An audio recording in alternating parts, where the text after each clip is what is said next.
Wah, wah, wah, wah, wah. Wah, wah, wah, wah, wah, wah. Things in order. Things are in such order. They're in so much order. I am impeccable at putting things in order.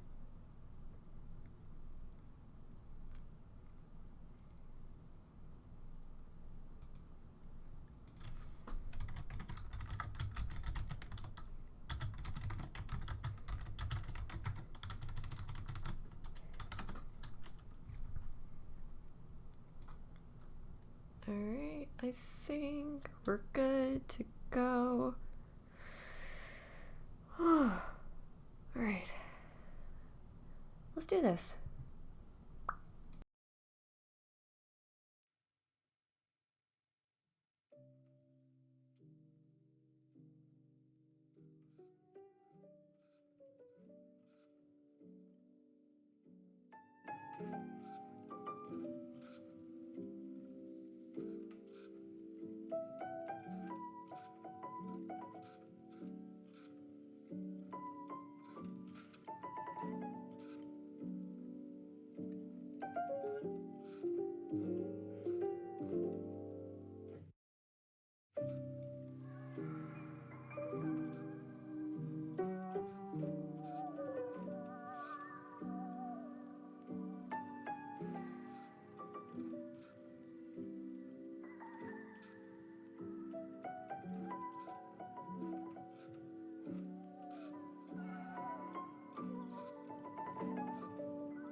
Well, hello, hello, hello! Oh my god!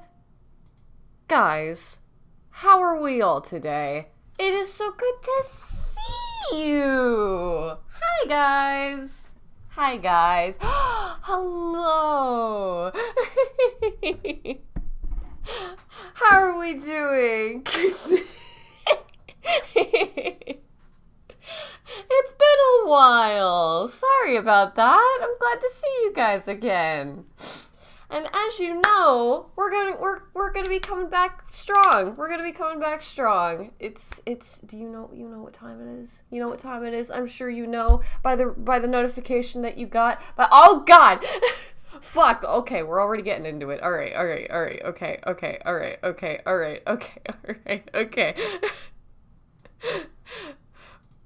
As you know, it's Fading Light's time. Thank you, Gracky, for the 5 tier 1s. What the fuck?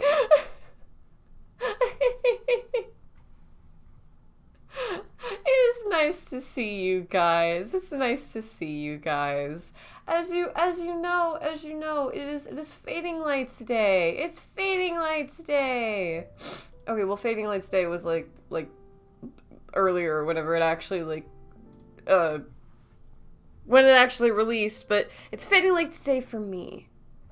Now I must let you know. I must let you all know I'm reading this blind. Thank you for the tier 1 to Hellenite, our author for the day. Also, pardon me, my nose is being shit right now, and I'm hoping that it doesn't stay that way, because that would be very unfortunate while I'm trying to read. Cringe streamer, I'll kill you.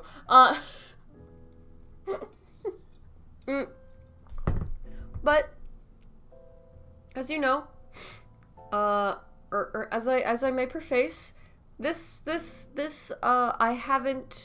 I'm going into this blind. A lot of these fanfic readings I do go into blind, just because I like reading them with you guys. So we're in this together, but we do have an itemized list of triggers to go over before we get into anything, as we do, as well as the fact that the what do command and the fix command are always available to use. There are timers that are set up that will come in 30-minute intervals throughout the entire stream, so that you don't forget what you're in for and why you're here. But thank you, Connor. I will go over the I'll go over this little list here for us, for what you guys may expect. Today we'll be reading a CB duocentric fanfiction set in modern southeastern USA goodness gracious. This is a great start to a reading stream. We'll be reading a CB duocentric fanfiction set in a modern southeastern USAU. Notable triggers and content warnings may include ambiguous relationships, maladaptive behavior, substance abuse, alcohol abuse and alcoholism, underage drinking, underage smoking, angst and hurt comfort, reckless driving, and grief and mourning. Now, if any of these things may be triggering to you, any of these things may make you uncomfortable, or you're just not interested in them, you don't need to stay. You can click away at any time that you like. Be sure to take care of yourselves. We'll be giving warnings. The chat will be giving warnings throughout the entire fic. Now, I'm going into it blind, so I will need a lot of my my mods' help, as well as, like, people who've already read the fic, and stuff like that. But, either way, like, between 30-minute intervals throughout the stream, those warnings will come up. Also, another fair warning, I have a puppy in the house, and I'm currently keeping an eye on him. So, I'm gonna be... I'm currently puppy sitting right now. Yes, we do have puppy. We have Piappy. We have Bappy.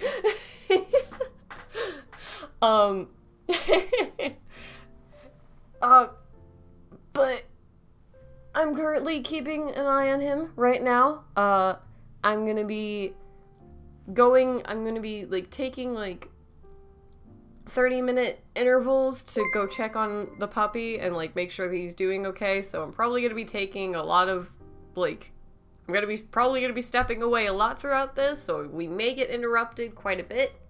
But y'all are good. Y'all are patient with me, and if you're not, then I think you can leave.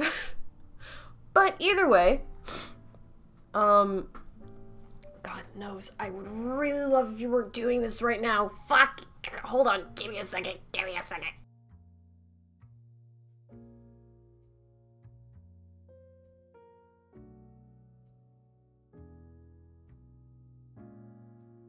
Sorry, okay.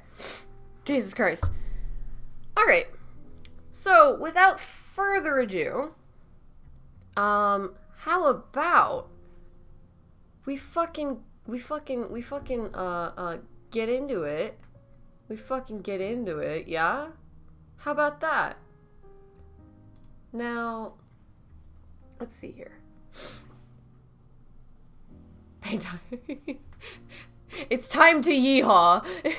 It is the yee time. However, do we want music? Do we want music? I think we want music.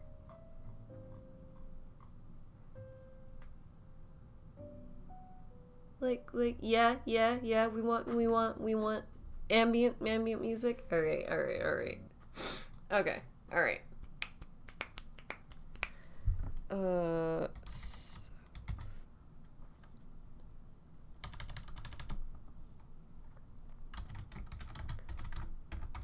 We'll get some calm banjo music. How's this work? How's this?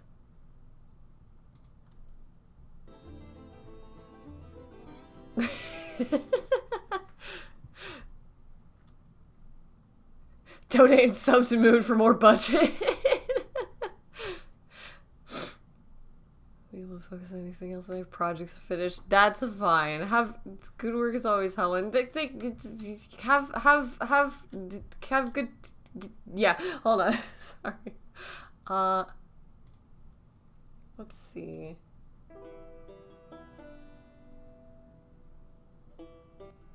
This works. I think this works. This is calm banjo music. Let's go.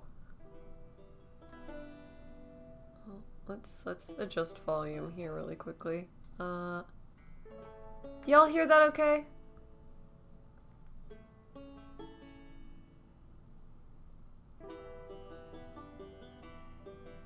Y'all, is audio alright? Okay, cool. Alright, sweet. Awesome. Alright. Then, without further ado, how about we get into it? Yeah?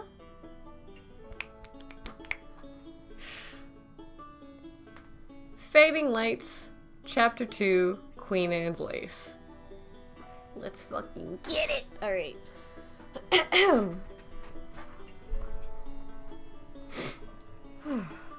Right. Graduation was the last time he saw Tommy.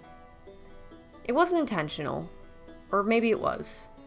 Tubbo honestly has no clue. Just remembers standing out in the football field, uncomfortably hot in a stupid nylon graduation gown. The growing feeling of needing to do something stupid building under his ribcage like thunderheads in the summer sky. Usually when he gets that feeling, he'll go steal the keys to the truck and see how fast it can push the old piece of shit before it seizes up on him. Last time Tubbo did that, he nearly inhaled a lit cigarette as he lost control going downhill and spun into a runway truck ramp. Damn near smashed his head into the ceiling flying over the sand buffers. He's not gonna do that now, though. Not because he learned anything from the last almost crash, but because he's trapped out in the sticky purple night of late May. Lacklusterly throwing his cap along with everyone else's, eyes tracking it bored as it hits the ground and goes tumbling off. People are screaming and cheering around him, Big smiles on their faces like this is the happiest night of their lives. Their greatest achievement. Excitedly talking about their plans for after. It's always after, never now.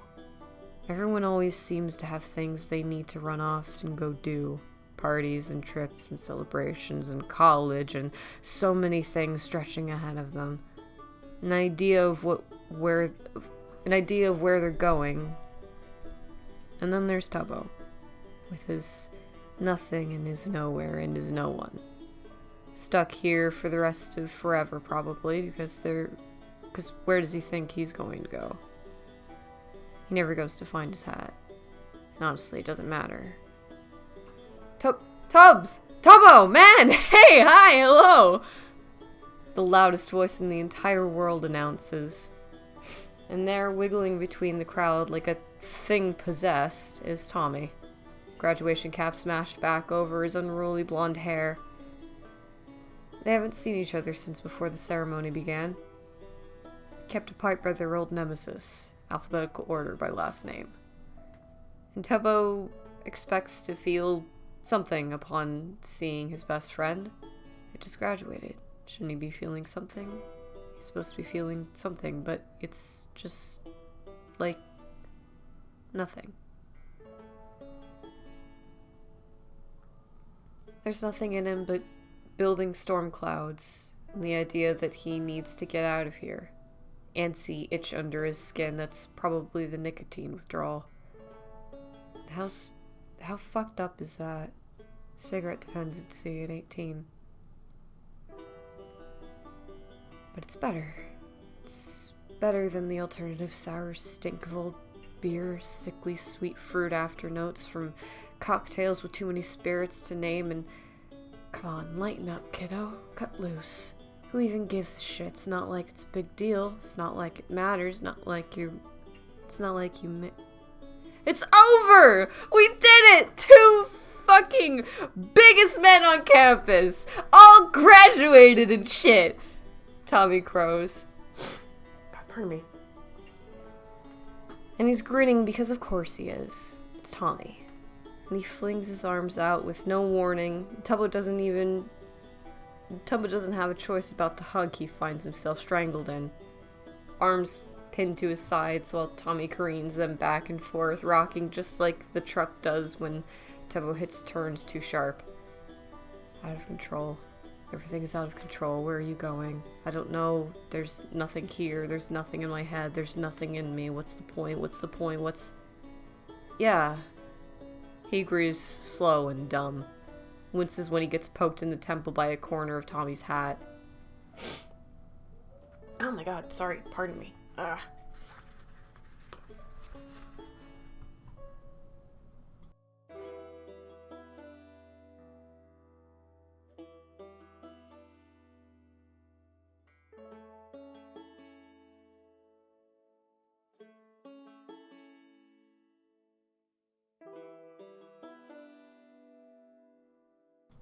Okay, we're good.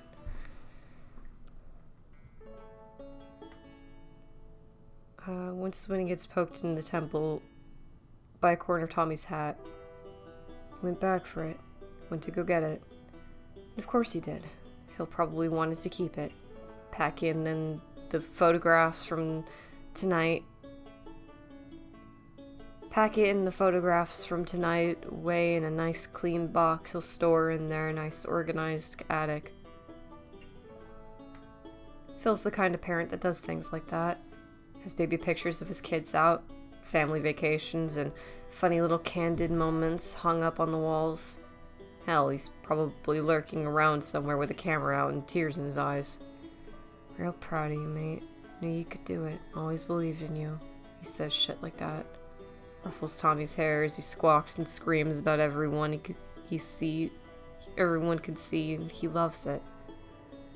Pushes up into that hand and beams like the sun just came out. Tubbo didn't even bother checking for his dad.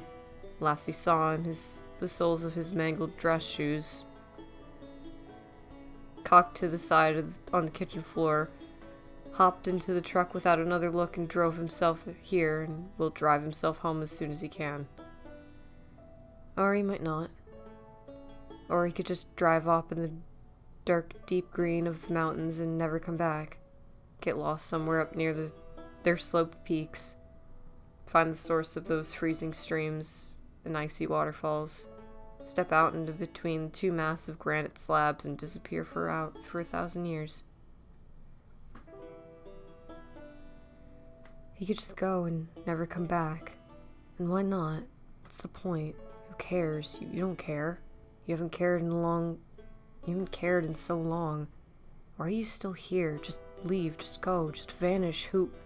Anyways, Phil's taking me and Will to Spencer's if you want to come. We could split a Sunday or something, or a float if that's more floats your boat. I'm terrible. But yeah, just wanna come or something? Tommy says, and then all in a fast rush, words careening past Tubbo like something physical, like a freight train out of control. Rock him on his already unstable feet. Normally, it'd be nice. Drop by the local drugstore, grab some ice cream, and cool off in the sweltering summer night, but it's not just any night. It's graduation. It's all anyone will talk about is after. Just an endless stream of where they're going and what they're doing, who they're gonna be. And Tubbo has no idea. He has no fucking idea. But he has his truck keys in his pocket and the desire to do something really fucking stupid thundering under his ribs. And the thought of sitting at a chipped little Formica table while Tommy and his family talk about their nice normal after makes Tubbo want to crawl up the walls. So he steps back out of the circle of Tommy's arms, trying to say the things he always says. Nah, thanks though. Look, could you just not do this tonight? Sorry, I just come with us, yeah? Come on, have some fun. Tommy butts in pleadingly, but something goes wrong about it, because curling underneath dark and coily is, come on, lighten up, kiddo, cut loose, who even gives a shit, just one sip, just one drop, why are you such a stick in that? I really gotta get going. Tubbo lies. It's not a lie. He has to get out of here before he explodes. Can feel the truck keys burning a hole in his pocket, mouth dry and ashy, thinking about the smashed carton wedged under the center console. The bottles that aren't his, but could be rattling around in the back. Needs wind in his face and screaming through the windows. Some excuse for the way that his eyes water. Needs to not be here or he'll... Tommy deflates, dropping back on his heels like a collapsing house. And he's getting that stubborn set in his face. The one that means that he's about to make things difficult on purpose. Fine. We don't have to go to Spencer's. We can do something else. Just the two of us. He says, arms crossing over his chest, and Tubbo loves him. Loves him so fucking much, but Jesus Christ, he's barely hanging on as is. He can't do this right now. Maybe some other time. I'm just really tired, Toms. Tubbo sighs, and this one isn't a lie. Exhaustion comes rattling up from his bones like the clunkers that go racing down the road by his house. Feels permanent in the way that he tries to smile for his best friend. But we still got time before you go. We'll do something before then. June 20th. That's when Tommy leaves for college. When it all ends. When he gets to pack up his room and move far away from here and start his new life. Tubbo doesn't begrudge Tommy any of it. He's so incredibly happy for him that he's getting out. And that's the established narrative, right? Tommy leaves, gets a better life, and Tubbo stays and rots. But then Tommy's mouth twists into the side and he says, "Yeah, about that." His first thought is that Tommy's leaving early. Wouldn't you if you could? Wouldn't you if you tried? And it twists his heart up in a nasty, ugly pride, that resentment and desperate, failing longing. And before Tubbo can even dead smile wide and rush out encouragements, Tommy continues with all the gentleness of a gunshot. I was actually thinking about taking a gap semester or so. Yeah, I'll be around and I'll... What? Tubbo chucks out like he just inhaled a lit cigarette. Thinks he has to have heard him wrong, because that's not how the story goes. It's not how it's supposed to be like. It's not supposed to be like this. Tommy's not supposed to stay.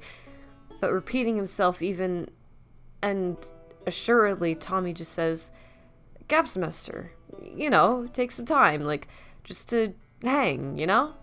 Figure out what I want to do and stuff." But Tubbo stumbles.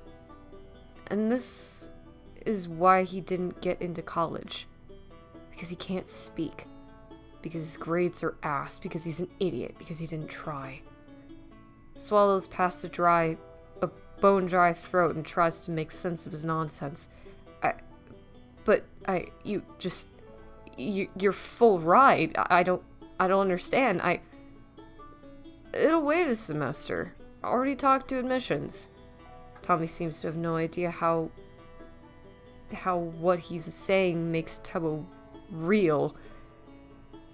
Head hot and woozy and confused. Like flying over the runway truck ramp. No control over anything. Cicadas screaming shrilly in the night. Or is that him? But yeah, I get some time to figure things out. And I'll just start in the spring. It's not really a big deal. It is a big deal. It is the hugest deal, but Tommy's acting like it doesn't seem like he doesn't see the trap. He doesn't see how this is happening. So many people here before. They could have had it all, but just gave up, relinquished themselves to the fate of being slowly cooked alive every summer. And yeah, okay, so Tubbo's doing that, but oh well. He's said it before, he'll say it again. 0 times 0 is still 0. Nothing begets nothing, and nobody and nowhere. And that's not Tommy. He's smart. He's going to go on and do so many amazing things because he has a good head on his shoulders and not whatever empty crap is rattling around on top of Tubbo's neck. He's driven, and not like Tubbo's driven. Tommy's doesn't do stupid shit like go 80 down the 25 grade hills. Isn't bound and determined to have a smoking addiction and as opposed to a drinking one. He's cared for. Has older brothers that push him to try harder. A father that dotes on him and doesn't pass out on the kitchen floor. So many opportunities to be something is staggering. And he's going to throw all that potential away. Sentence himself to sticky purple nights and rotting barns and melting asphalt because gap semester around here turns into gap year, turns into just taking a break, and then after enough time has passed, college just really isn't for me. None of this makes any sense. Tubbo thought Tommy was overjoyed to be going to his dream school. Has been nattering away about it for weeks now. So why throw that chance away? Why hold himself back? Why give up? Why stay here? Why not run? Why not run while he has the chance? Why? Come on, Tubbs, it'll be fun. Get a whole nother summer together. And I was thinking we could road trip it. Just, get out of here for a while. Spend time together and shit. Tommy says, awkwardly rubbing into the side of his nose, and it's suddenly clearer than when lightning cracks through the black of the night why Tommy's staying. It's him. It's Tubbo. He's the reason Tommy's kissing his dreams goodbye, because that's the same voice. The exact same goddamned one he uses when he invites Tubbo to spend the night, when he refuses to take him back home anyways, but the long way. When he asks, begs, pleads, why do you go back there? Why do you stay? Why won't you come with me? Tubbo thinks he's going to be sick. He's going to upend the contents of his stomach right across the stupid football field in his garish blue gown. Staggers back into someone as he's and is shoved forward. Feels like he spins head over feet, down through miles of dizzying dark. Tell me you're lying, he demands frantically. Can't find anything to plant his feet in because there's nothing. There's nothing here. It's got them both. It wasn't supposed to get them both. Tommy, tell me you're lying. Tell me you're lying. Whoa, hey, it's okay. You're okay. I'm not going anywhere. Promise, okay? I'm not going anywhere. There's two hot hands trying to steady him. Why do they bother? Why don't they get it? And Tubbo dry heaves. He's a lost cause. He's no one, going nowhere. Why even bother? Claps a clammy hand on his forehead, and he can feel his heartbeat in his tongue. Nothing in his head, nothing in his chest, curling smoke and the slosh of liquor. What's the big deal, kiddo? Cut loose for once. Trapped. You're trapped, and you trapped him too. You can't stay here, Tommy. You can't. Not for me. Tubbo stresses. Somehow manages to use the tongue that feels like it's like a fat, barely inflated piece of rubber. Swallowing and panics because... Is that bile in the back of his throat, or the chemical bite of beer, of wine, of liquor, of anything that comes in a glass bottle? Come on, kiddo, lighten up. Clinking of wine glasses. What's one drink gonna... I'm not. I'm staying for me. I told you. I just need some time to think about shit. He's lying. Tommy never has been able to lie. Not like Tubbo. Not like the son of Jay Schlatt, biggest con man on the side of the Mississippi. Tubbo whips his head up, makes eye contact through the haze of what is not tears. Look me in the eyes and tell me that! Tommy can't, because he's a shit liar. Stands there and knits his brows together.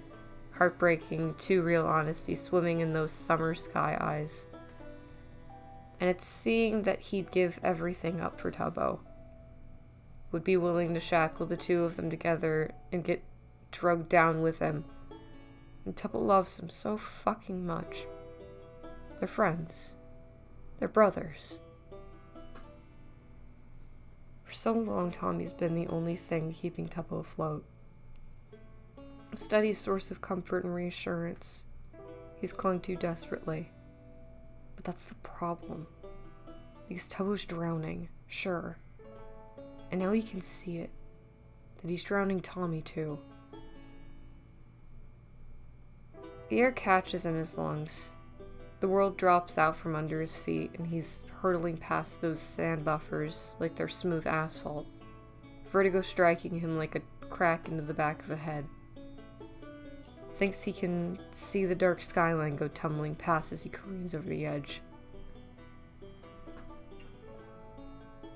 Pardon me a second. Nose.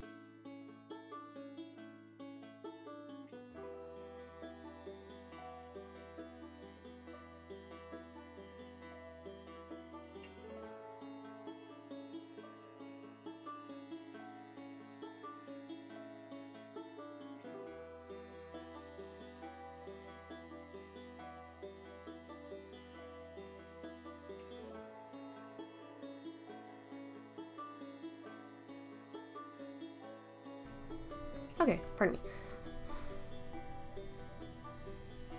See, the thing is, when you love someone more than yourself, you'll do anything to protect them. From every bad thing that exists, even if it's you. Especially if it's you. There's nothing worse he could do than trap Tommy in this nowhere with him. So Tubbo makes sure he doesn't. It gets lost, everything he says, between the rumbling cracks of that thunderstorm finally breaking behind his ribs. Can feel rain sloshing down through the gaps, just like the burning liquid down his throat. When he's alone in the truck later, lit cigarette in one trembling hand, glass bottle of fuck knows what in the other. Overachiever, he thinks with a sardonic hiccup. Overachiever, extracurricular Superman, always gotta be saving someone, white knight with no purpose. And it breaks into a desperate sob.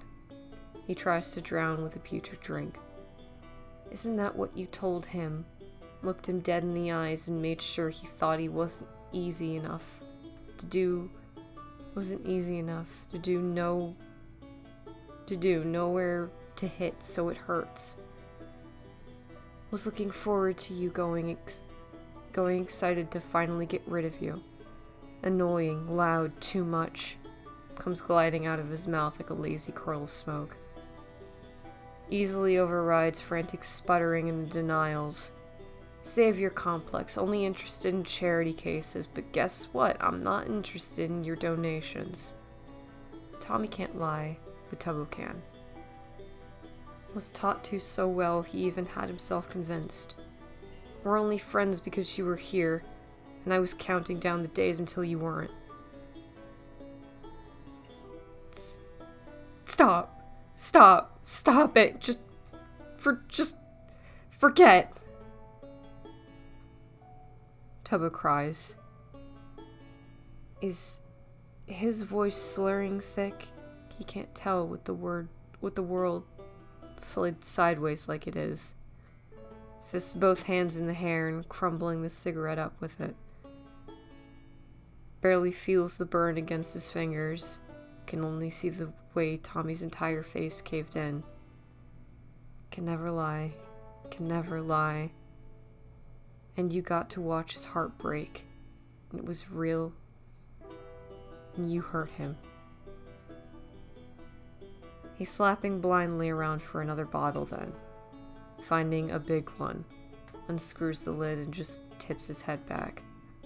Lets the burning scream of it scorch down his throat while tears claw at his eyes. Keeps going until he's gasping at empty air. Until his head reels. Until he can't remember anything. Until for that night, he is his father's son in every way.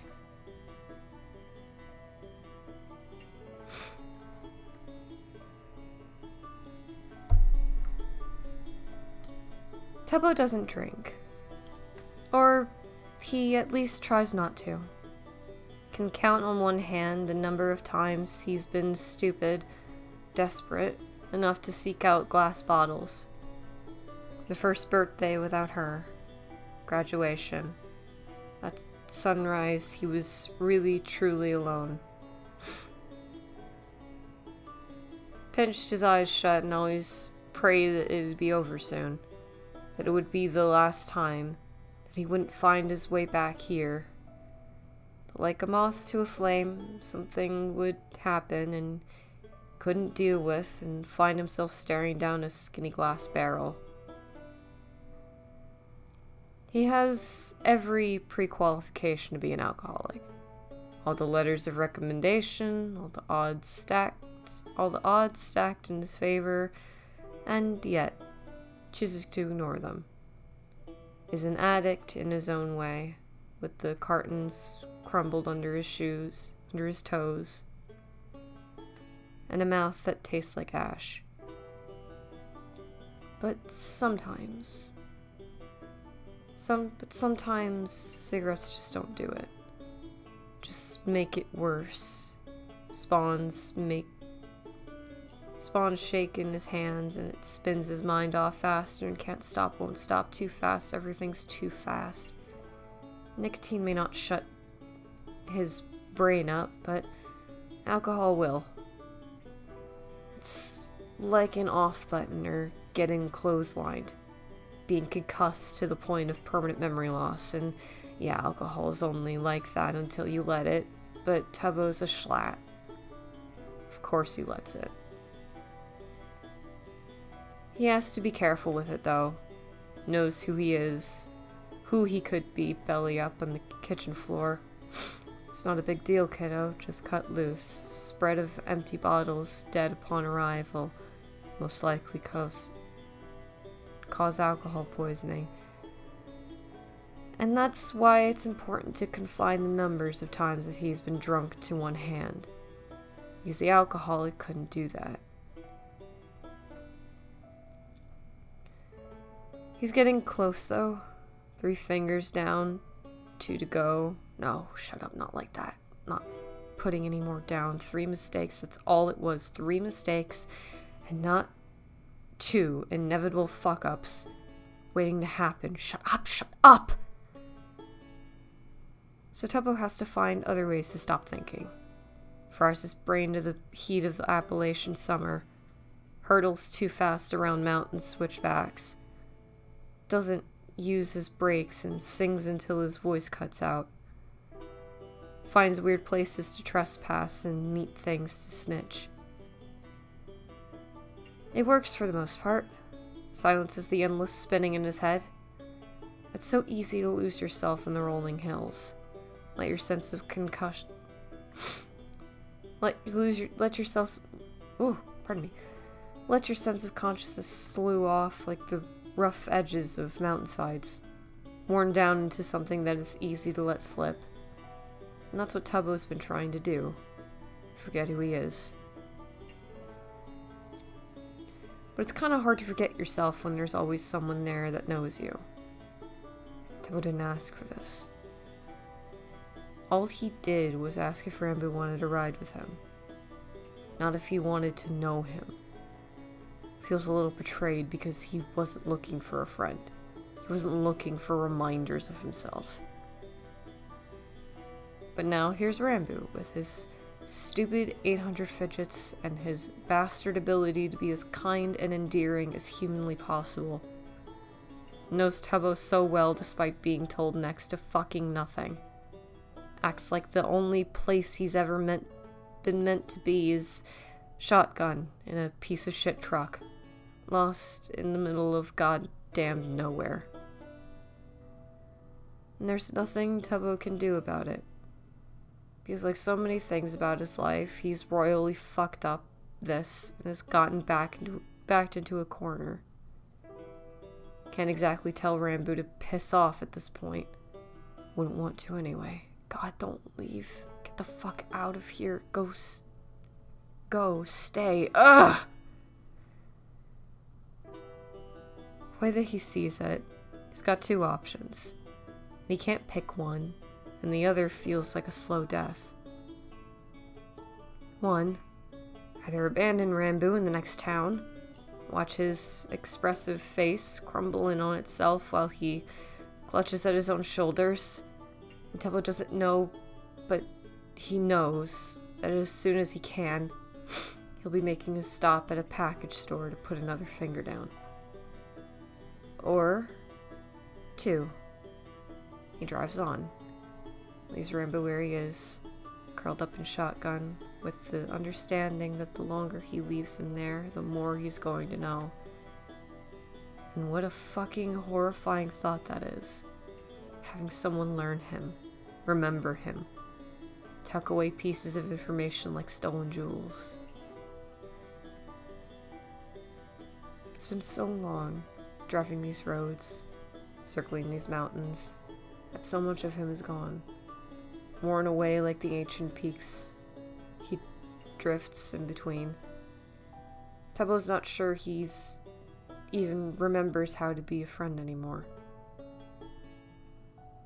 But that's what Rambo is asking for him in his shy smiles, his hesitant questions, and Tubbo doesn't think he has anything to give him. He wonders how much longer it's going to be before Rambo realizes there's nothing there. That tubbo's just as empty and burnt out as the rusted shit he carts around. Empty lighters, empty bottles, broken crap, good for nothing. Don't read into it, don't read into...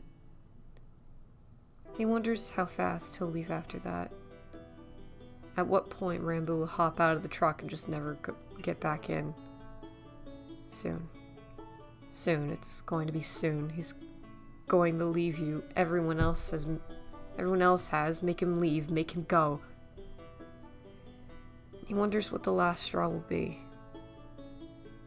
He wonders when he'll find it.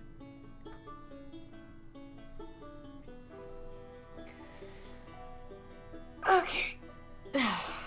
Now, if you'll pardon me a second, I'm going to go check on the puppy. So this will be a short little break for now.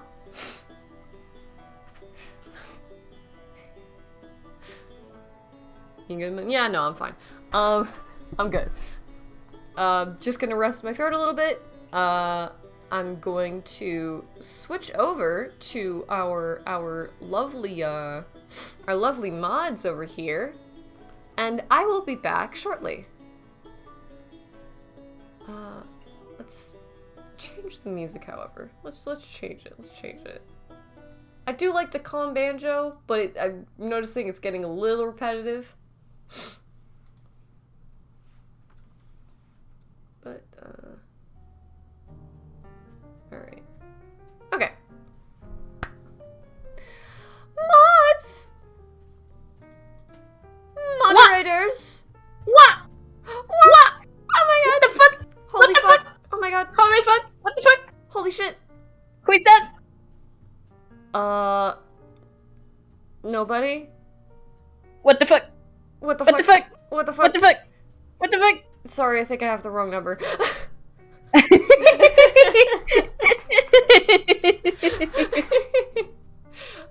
Alright.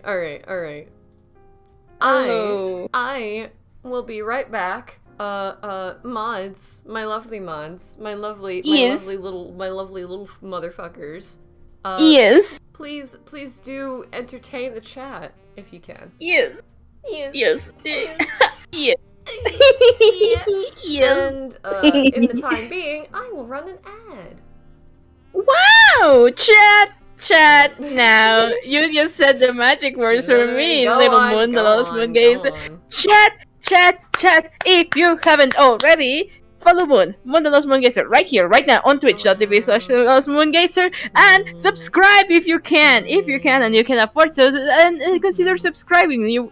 It would bring you many perks, like having more hair, having more lifespan. This is completely true. Balls. This is completely true. You will get 5 balls. And if you have an account of Amazon Prime and it's connected to your Twitch account, then you can subscribe with Prime. It's completely free. This is totally not a scam. Just go down there, click subscribe, and it should tell you if you have one. Yippee! Thank you, Connor. Yippee! My favorite hype man. I just sit here. I just sit here. Hello! Hello. I'm going to run an ad. I will be right back. Yes. If you don't want to watch ads, consider subscribing. And even if you don't have the means right now, advertisements help the streamers. So I will be running an ad, and I will be right back. Yes. Okay. Yes. Hi. And Yeah.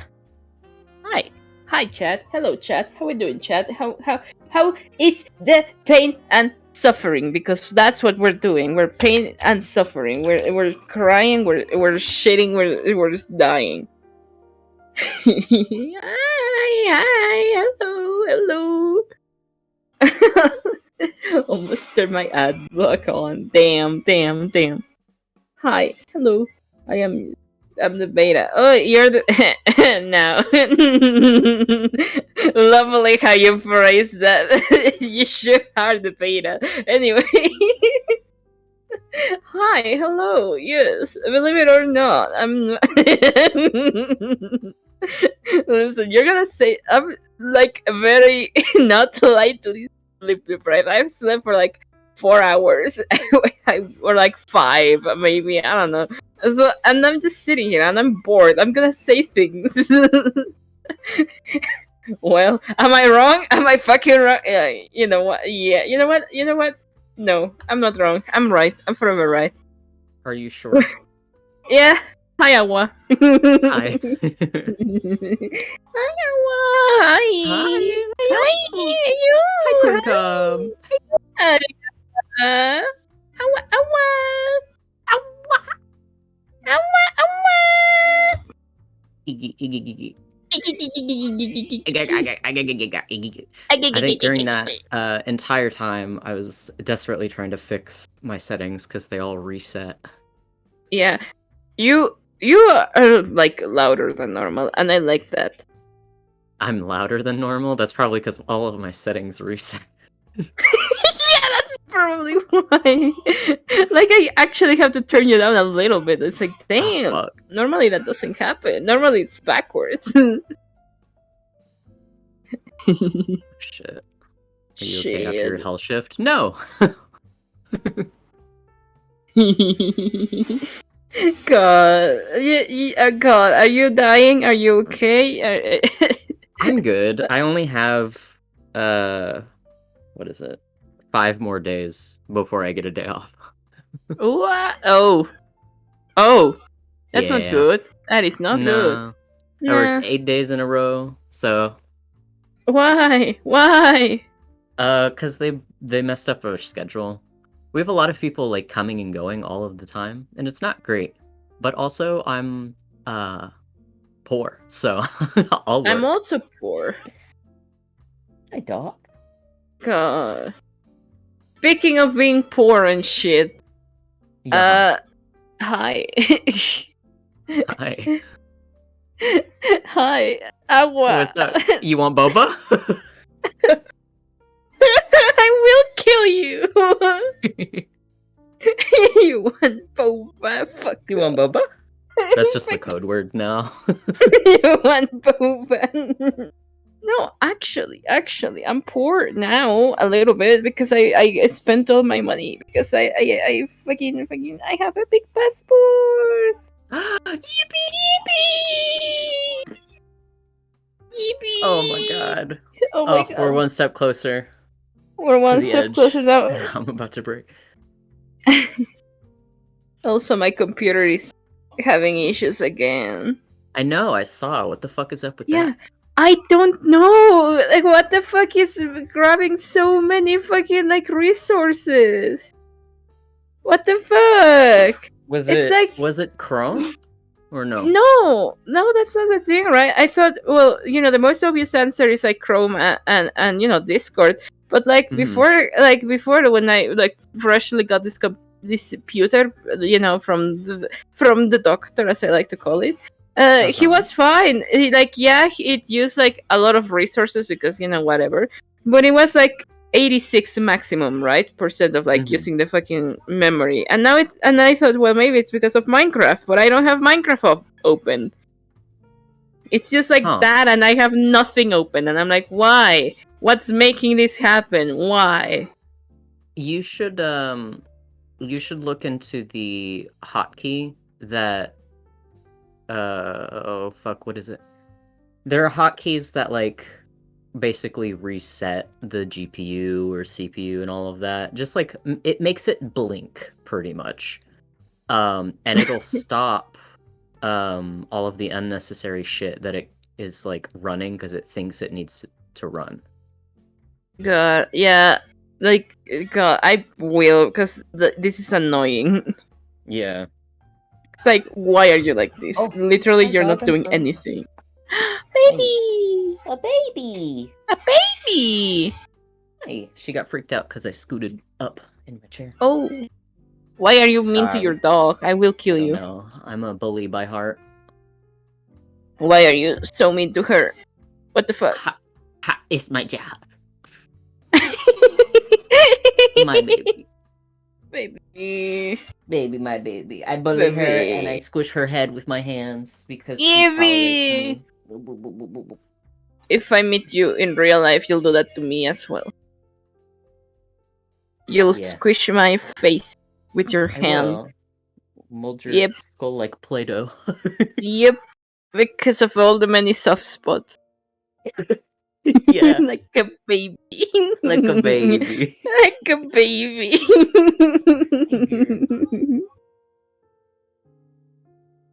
Fuck, God, I'm just sitting here. I'm just sitting here, you know? We're close, I Connor. One more. One One more. more thing. Yeah. And then And then you'll infiltrate the US. actually many things, Inkia not said just once one again thing. lost the voice privileges Oh. Satch. Why? Oh my No! God, it scares me every time. I heard in this voice I am like special and shit. Inkty is real. Yeah, but now Ink is it is real. not. What No, happened it to is Ink? not real. Those voice privileges probably fuck up microphone settings. Probably. Mm-hmm. Oh my god. Awa. Yeah. Awa. When are Corn you dog. free, Awa? When are you free, Um, Awa? On the weekend, this coming weekend. Those are my 2 days off. Wait, what day is the coming weekend? Saturday and Sunday. The No, weekend. that number, you like fucking fool. 20th and 21st. Oh, okay. So, would you like to play Minecraft? Yeah. Yes, of course.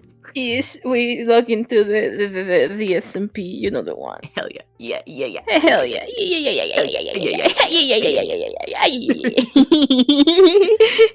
And you see how poor I am because Yeah. yeah. You'll get to witness how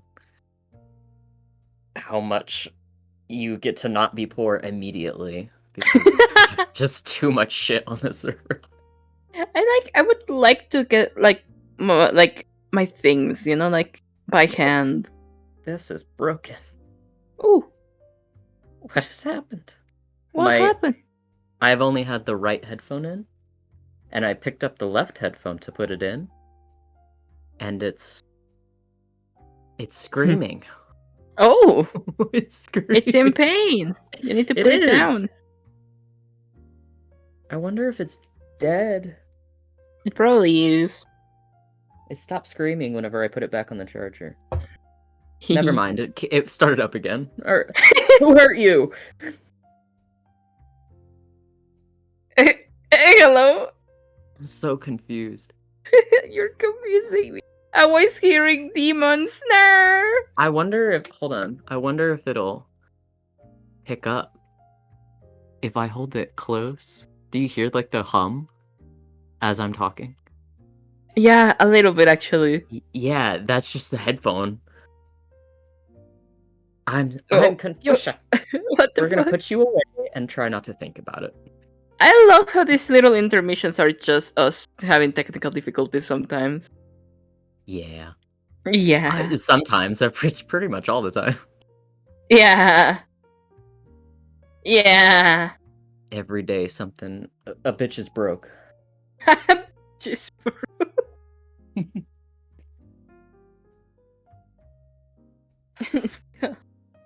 but we'll play Minecraft. I'm gonna play Minecraft and Oh my god. We'll play. Oh my god. I'm gonna shove you Yeah. off so many things. no, you can't because I'm better at Minecraft than you. Get fucked. Get God, I wanna fight someone on Minecraft. I really do. I like Yeah. I like the noise that it makes when I crit someone. It's great. I like. The thwack fucking God noise, damn. you know? I like it. The sound of bones crunching in Minecraft. My square bones. Your square buns have become more squared now. Pixelated. Damn. They dissolve. They just cease to exist. Mm-hmm. Yep. God, I am so sleepy, Awa. I'm so Yeah. sleepy. You sleepy man. Yeah, like fucking, I stayed up until like 5 in the morning talking to one Ew. of those one guys that are over here, Ah. and then I'm just sitting here. I woke up at 10 a.m. So you woke up at a normal person time. I went to sleep at 5 and I woke up at 10 a.m. Mm-hmm. How does that That's feel? fucked. Yeah, That's fucked. that's fucked. Yeah. That is very I can't fucked. sympathize with you though, because I usually get like 6 hours of sleep every night. Yeah, but you get money out of it. I don't. I sure do, don't I? Dude, it fucking sucked doing that hell shift. I literally left the clinic at like 11:30 because someone just like didn't want to get their shit and leave. Why? And so we were able to clock out 11:30. So I got home at 12. Didn't eat, just immediately went to sleep. Woke up at 6. No. Got ready for work and No. drove 25 minutes to get to work again, and then I was just fucking back there, and I was just like, this is hell. Oh my god. This is hell. I'm gonna die. Hell, nightmare, hell. What the fuck? Yeah. That is painful. I would Yeah. cry. You're too strong. I was like, ugh, the shit that I left last night is still right here, right where I left it, because it's been 7 hours ish since anyone was in the building, and it was me. Oh my god. And then that next day they asked me if I wanted to do another double. And what did you say? I said fuck no. I'm not crazy. Good. I will say I can't do them like back to back, but doing the 15-hour shift was a lot easier than I thought it was gonna be. Uh-huh. So I might fuck around and do those again. Do they pay you more? Yeah. Yippee! Yeah. The pay is really weird with this company that I'm with. Like the moment you go over 8 hours in the day, you get overtime. Instead of like you work a 40-hour work week and then any additional hours you get overtime, which I think it's going to change to that. But I'm taking advantage of their fucky wuckied system right now. Mm-hmm. Mm-hmm, mm-hmm. That is very clever, I think. Yeah. You're very clever. Smart. I just eat bacon. Bacon. Moon wants you all to know that he will be back soon. He hasn't died. No, he has. He fell in the bathroom and then it flushed. Ah. My streamer. My streamer is the protagonist of Flushed Away. Nemo.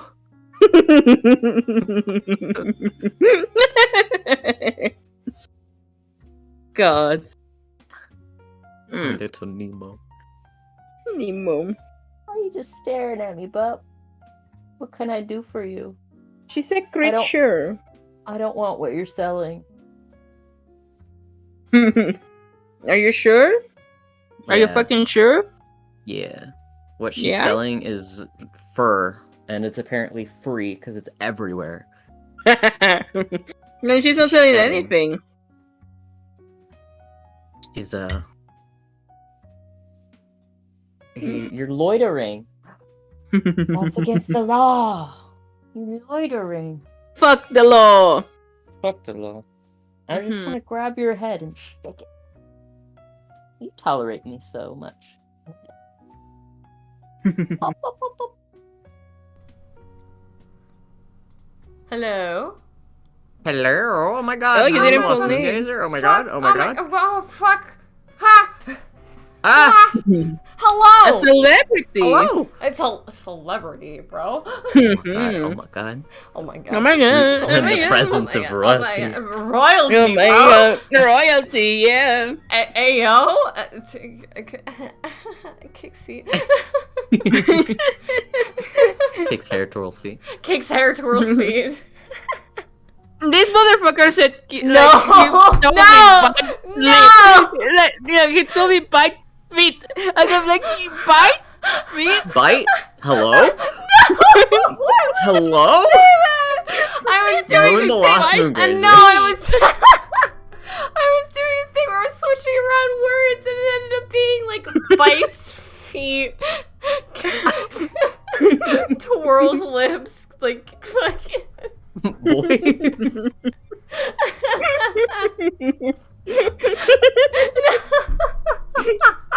You bite. Was that the feet, bite I of can't believe it.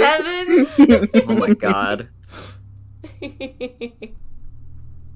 All coming together. Alright, okay. Good to have you, Awa, by the way. Welcome. Hi. Welcome. Hi. Hey, Hi. for you. I'm good. And I'm ready to get back into it. And he's biting Oh my feet. God. Shut your fucking shut up. Stop. No. Stop. Getting the spray bottle. Shut up. Nah. Alright. I am deafening once more. Story time. Story time! Wow! Alright. Oh, okay. Pardon me a second. Let me hydrate. And let's while I'm setting back up, let's find. How about this?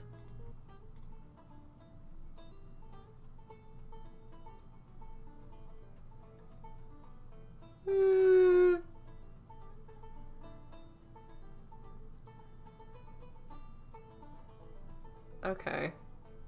I think this. Okay, alright. I think this music is alright.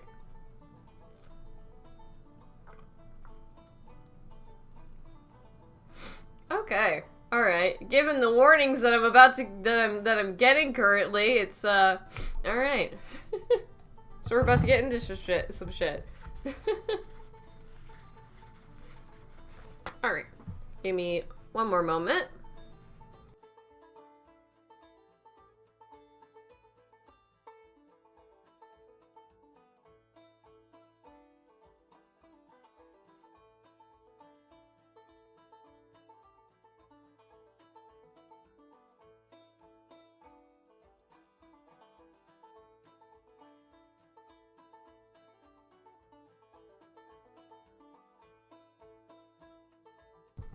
Alright.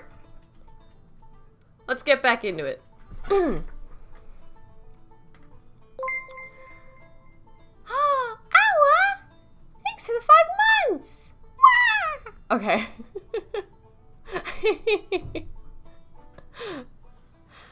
Alright. The bar they stop at is run down and filled with stale smoke. Kinda disgusting, honestly, and it feels a little like coming home. Like Tubbo should be dumping his fraying backpack down by the rattling screen door. He inhales. Ashy stink of burned tobacco, sticky sour stench of spilled beer, something odd, something old in the air that's probably dry rot. Exhales a jumping kind of tension with it. Irritated, though, as it comes back in the next breath. Today has been... yeah. Tubbo is pissed off and short-tempered for no reason. Feels like there's something inflating under his ribs that he can't get rid of.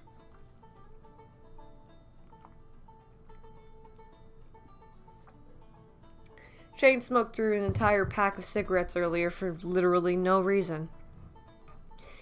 He filled the whole cab with a hazy gray clouds of his own creation.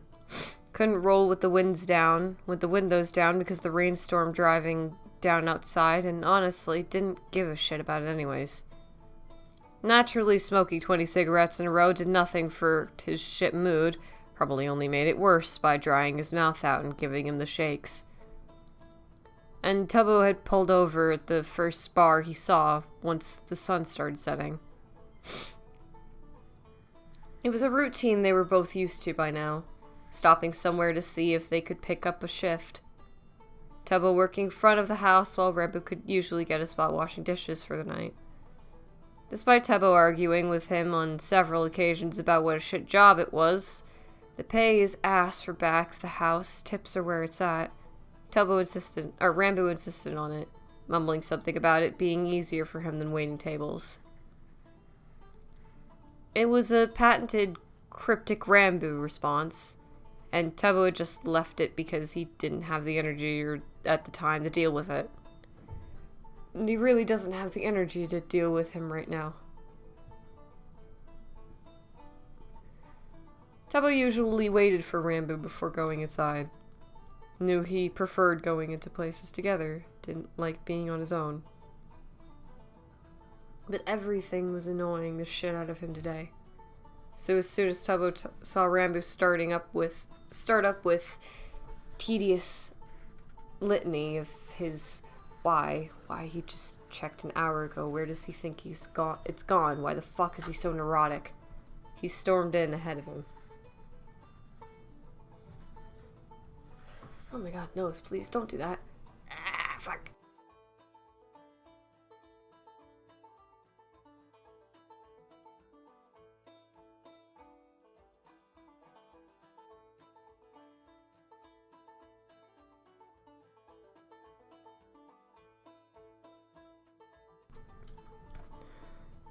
Get a grip.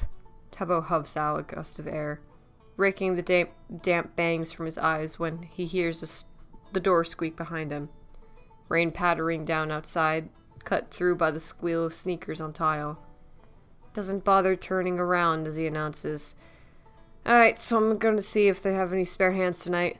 "What? Oh, right, yeah, I'll just stay here," Rambo says, distracted, and Tubbo looks over his shoulder to check on him.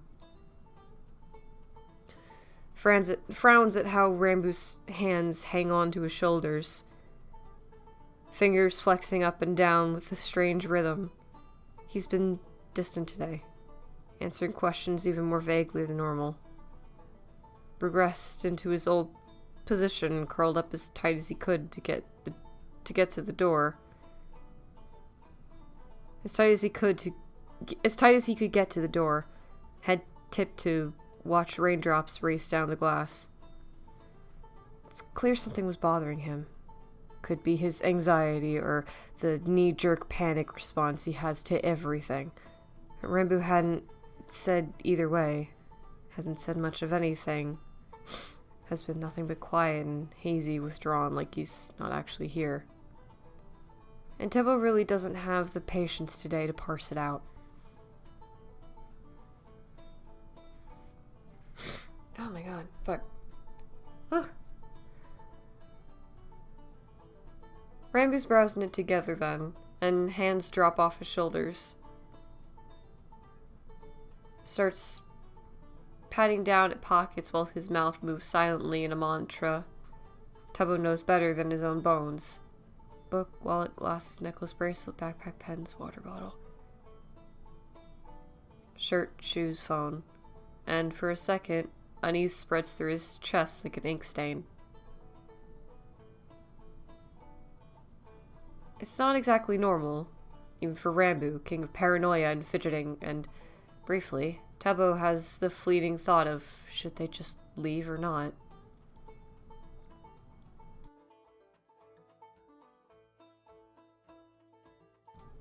Be a good person for once in your life. Go get your head out of your ass. Stop being selfish. But money is getting tight again, and thinking about crawling back in the truck makes him want to explode. Irritation Tubbo doesn't have an explanation for nettles in his fingers. Ran hot through his veins while he was driving today. Made his tongue sharp and mean whenever he could figure out how to use it. The asshole dickhead half of him is honestly grateful Rambo has been so quiet.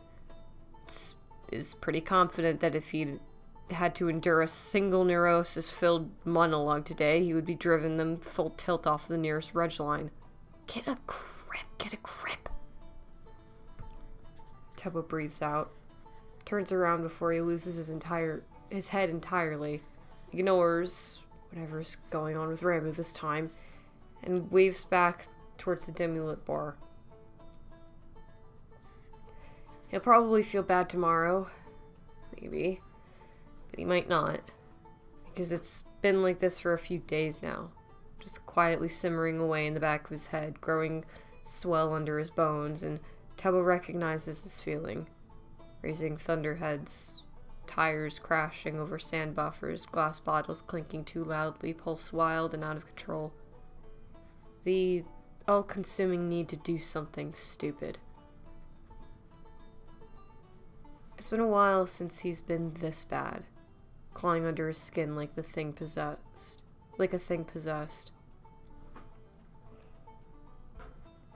Pardon me? Hold on.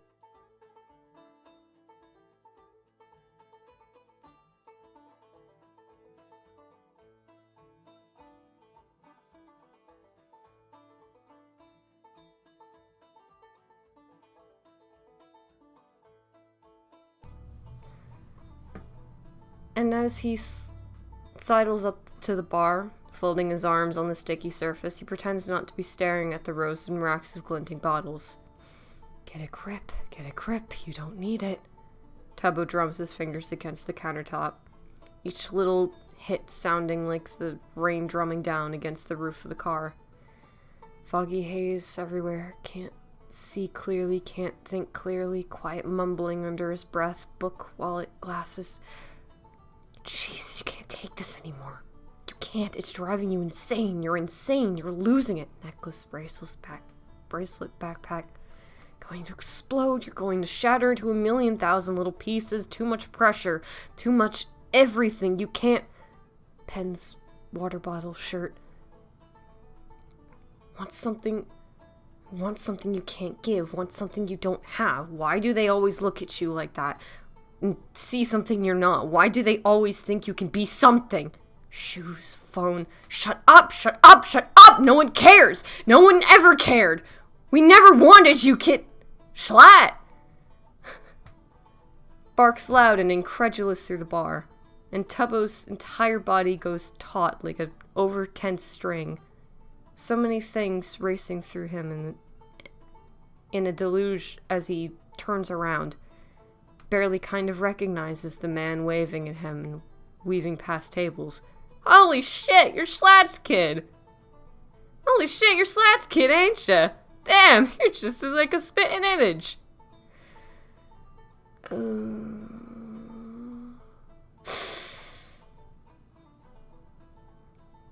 Apple doesn't fall far. Spitting image. Just like looking in a mirror. You are me, you're your father's son. And his fingers go rigid against the bar, nails gouging up years of grime and muck. Can only nod in mute resignation as the man comes to a stop in front of him. Fancy running into you here. Small world, yeah? Yeah. Tubbo agrees slowly. Can't put a name to the scruffy face, but figures it's probably one of his dad's old co-workers. And the guy laughs, scratching at the beard on his chin. It's been, what, a year, two? A year, two? Since the old bastard kicked it? How you been, Chief? What you up to? Smoking too much, driving too fast, drinking too little. Comes to mind immediately, and Tubbo hopes his flinch isn't visible. Heart beating loudly in his throat, underscoring the memory of rough laughter. Scared how close Dad's old catchphrase hits to home. Close getting, close 3 fingers, down 2, to go, it's not a big deal, kiddo. And he shrugs helplessly, fumbling with the truth. Nothing much. Go away, leave me alone, I'm not him, I'm not. But the guy just sways closer, unsteady on his feet, unsteady in his head. Why not make it worse? Laughing loud and fuzzy. familiar gut-aching miasma hanging around him. 1, 2, 4, 6. You lost count how many bottles you found rolling around, drained them all dry. What's wrong with you? What are you doing? Claps down on the shoulder and breathes straight ethanol. Ha! Me neither, Chief. Hey, let me buy you a beer. For your old man, yeah? I don't really... Tubbo struggles. Why is he struggling? Say no. Don't be stupid. Don't do this. Don't... Pulse rabbiting under his ear. Mouth so dry and tacky. Gee, wouldn't it be nice to have something to drink? No, no, no, don't think like that. Don't... Audible swallow and the guy chuffs. What? Come on. Don't tell me Jay's kid is dry. It's about as likely as a snowstorm in hell. God, his throat is so dry. Has it always been this dry? He doesn't know. He can't remember.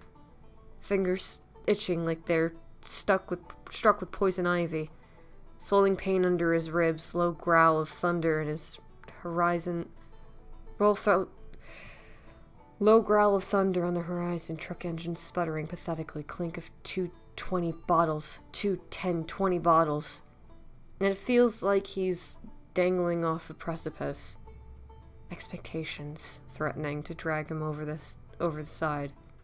Just like him, spent an image, like a mirror, like a carbon copy. You are him, you are your father. And the words should be barely more than a tap. Shouldn't be what it does. Shouldn't be what does it. But he's weak, and his feet are unstable, and he's so thirsty. Hey, come on. What's one drink gonna hurt? It turns out, it's not just Collins here. Like an infestation, where there's one, there's a dozen more. And Tubbo gets led over to the corner of the bar where lamps hang low from the ceiling. Finds a slew of his dad's old co-workers hanging around the pool tables. They recognize him on sight. Messy hair, same crooked grin and stubborn chin, familiar hooded eyelids. And yeah, he's got blue eyes and only faint facial hair.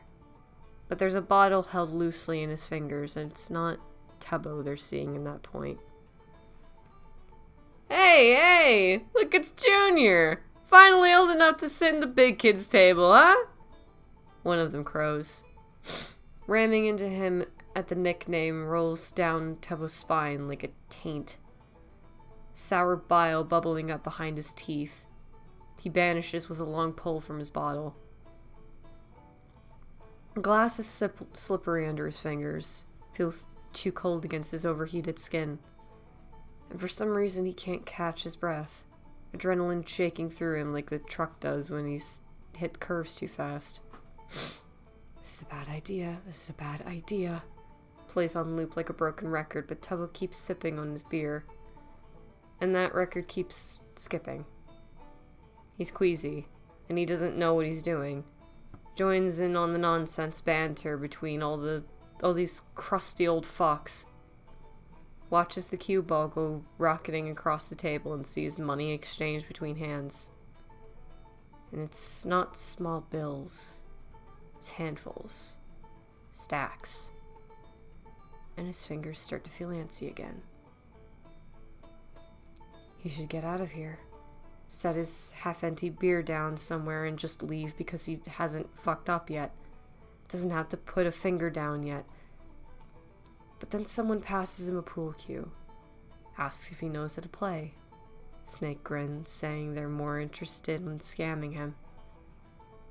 Then Tubbo's going to lie and say no. There's movement at the edge of the crowd. Tall, looming figure, dark hair, white streak, midnight summer storm kind of gaze, soft smile, hopes and expectations you're never going to meet, wants things you can't give, thinks you're smart, thinks you're going places. And Tubbo was going to say some more things. Maybe find a way to extract himself from the situation. I need to go. I don't drink. I'm not my dad. But when he looks up, catches those mismatched eyes staring at him in confusion, like they're thinking he's not supposed to be over there. That he's not supposed to have a bottle in his hands. Those thunderheads swell up at impossible heights, and it's graduation all over again. And only pussies use their brakes.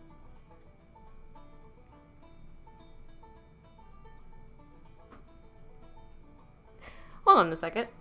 I need to check puppy. I heard a bang. I'll be right back. Wah!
Hi, sorry about that. Okay.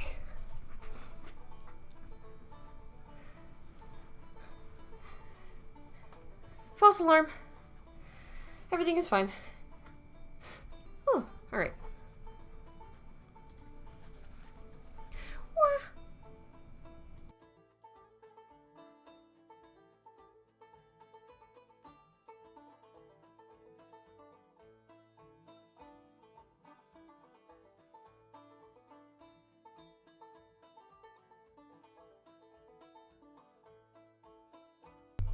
Okay, alright. Now where was I?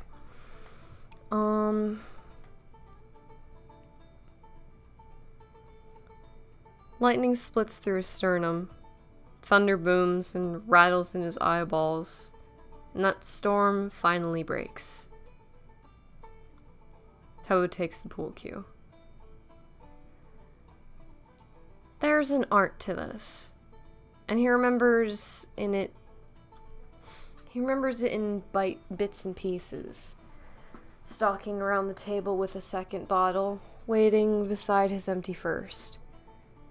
Don't give away all your tricks at the start, Dad would tell him, already swaying beside it, being noon on a Thursday.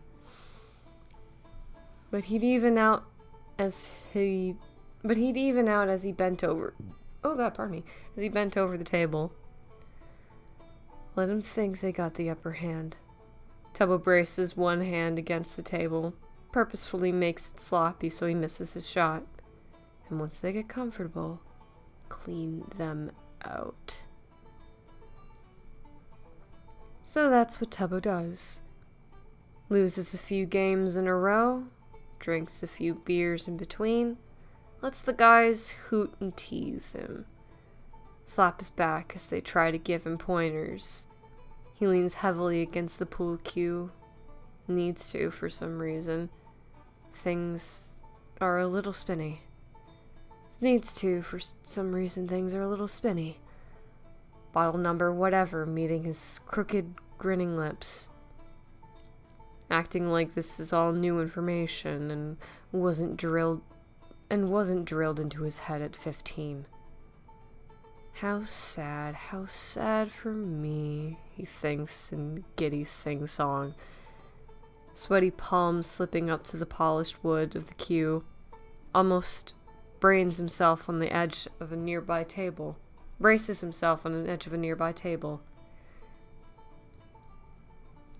And Tubbo can't stop the hysterical giggles that puff out. There's the fuzzy end of some memory poking at him.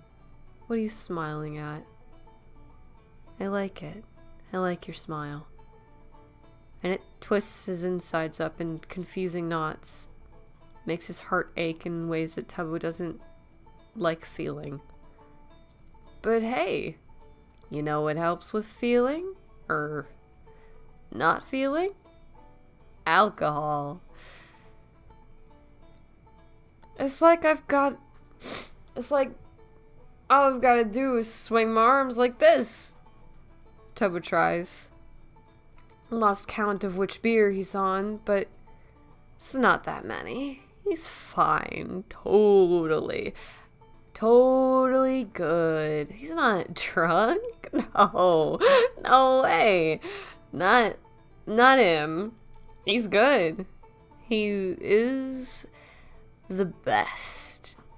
And for some reason, it seems really necessary to pinwheel his arms like a lunatic. He spills his beer all across the floor, makes a mournful noise, but someone gets him a new one. And he accepts it eagerly to rounds of off-kilter laughter.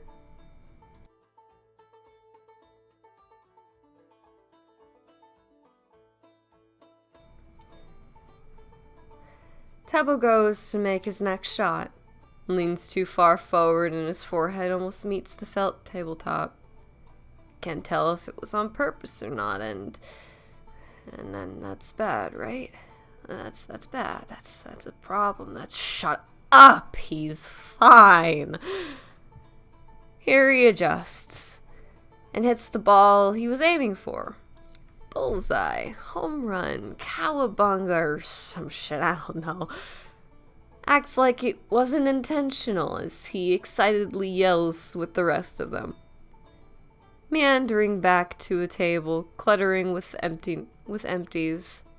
And surely these can't all be his. No way. This is not. He's fine. He's good. He's not drunk. Tubbo slaps around until he finds a full one, wraps fingers loosely around the neck of it, and then accidentally catches his reflection in the mirrored sign. His own splotchy face staring back at him. Dark, messy hair, red right along his cheekbones, tips of his nose. Just like Da. And it's gloomy in here. Hard to see. Hard to tell what color his eyes are. But they look dark. He grins, and it's uneven. It's wild. It's switching backing roads, and the devil himself. It's a smile that looks inevitable. Like he'd always end up here.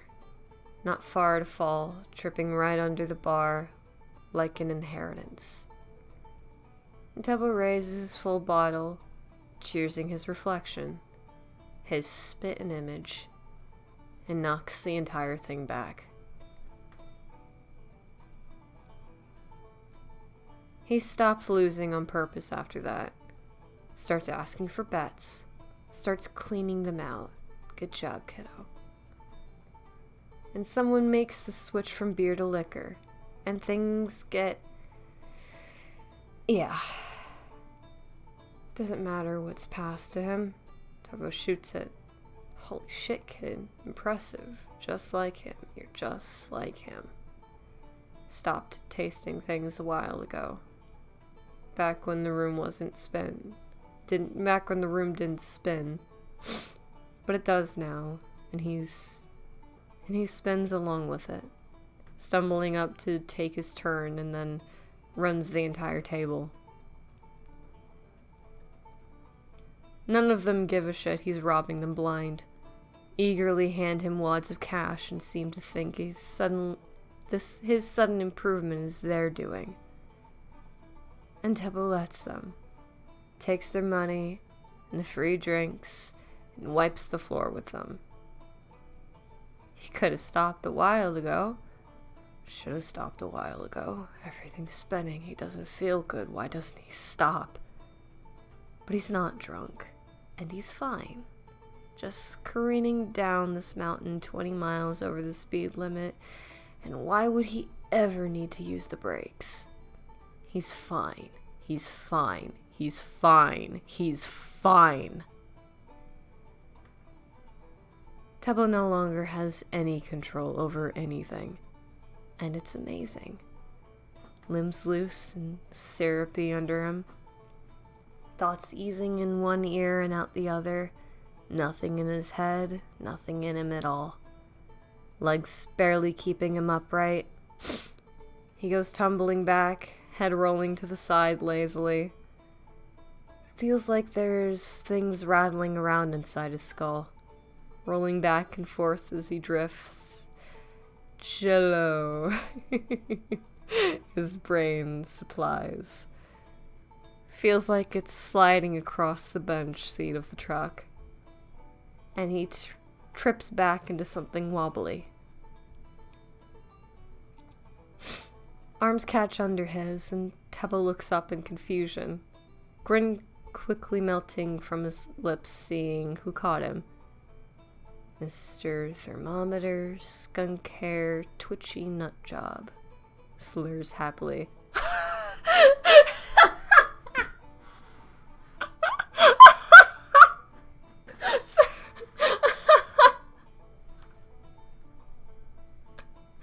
Fucking Christ. Slurs happily. Hey, cute stuff. Aye. Rambo tries. He's already bright red. Color flaming up all the way from his cheeks, and fuck, that is just so, like, scrunchy. Like, Tabo wants to just crumple into a ball and fling him out the window. And he makes a sound effect for what crinkle ball Rambo would sound like. Gets himself to laugh because he's just the goddamn funniest dude alive. Are you okay? Rambo finally manages on a second try, and it's making Tebo dizzy staring up at him. Makes him queasy seeing that pinched concern expression. Don't look at me like that. So he lolls his head back down, flings his limbs out haphazardly. Never been better. I'm just fan-fucking-tastic, boss dude. Well, sorry, but I don't think you're, fine. Uh-oh. That sounds like a rambly, neurotic ramble. You should trademark that shit. It is gold. And one of those is not on the agenda for tonight, so Tabo just tunes him out. Takes that old tuber knob of his brain and just changes to a different station. Bobs his head back and forth to this bumpin' song, and he's not 100% sure where it's coming from, but it slaps, and he slaps, and he's having fun, and his throat is a little parched now that he's thinking about it.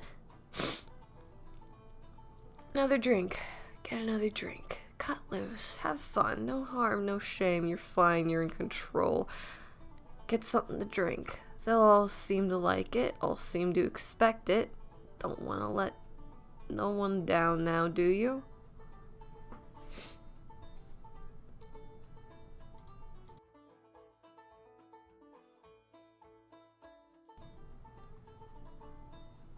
Pardon me.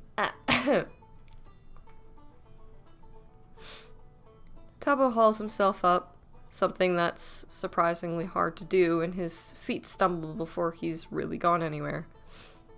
But it's fine. He's fine. He's doing it on purpose, without knowing. It's a bit. Yeah, it's just a bit. He's not drunk. He doesn't have to put down any more fingers. No, please. He's fine. A hand is looping around his wrist not a second later, holding him in place, and he tugs at it, but it's got a fair bit of strength behind it. Following back up to the mysterious hand leads to a vague arm. Following back up the mysterious hand leads to a vague arm, leads to a familiar face. Little scrunchy crumple ball. And Tubbo smiles at him because he likes smiling at Rambo. But Rambo doesn't smile back, and it makes his heart go all like, wow. Where do you think you're going? Rambo demands, and oh shit. That didn't come out like a question. Tubbo didn't think he was capable of that. Takes him a minute to find his voice, where it stopped to stare in blatant surprise. Just getting another drink. It doesn't look like Rambo liked that answer. Brows drawing down and thunder rumbles from nowhere. Midnight summer storm. And are you being rude? You might be being rude. And Tubbo scrambles for a... Shit, what's that thing? Oh, right, southern, hospitality. But anyway, he remembers his manners and offers very politely. You want one? They got, like, these things, like, there's just, these, little things, sorry, just like little dingy doos. I think you've had enough. Rambo continues in that even, no-nonsense tone. And that's such a shame. Tubbo likes nonsense. But his pulse picks up at the words. You've had enough. Because that's something you say to drunk people. That's not him. He's fine. Yeah, okay, things may be swimmy and jumbly and he's not making much sense, but he doesn't have to put a finger down. He's not drunk. He's not. Come on, man. Don't be a buzzkill. It's not like it's a big deal anyway. Just cut loose some. Tubbo laughs. Was that too high? Too nervous? No, he's fine. It's fine. Pulse jackhammering under his ribs. Truck rattling like it's going to flip. No control. You have no control. What's his horrifically dry lips and stammers? I'm fine. Just like...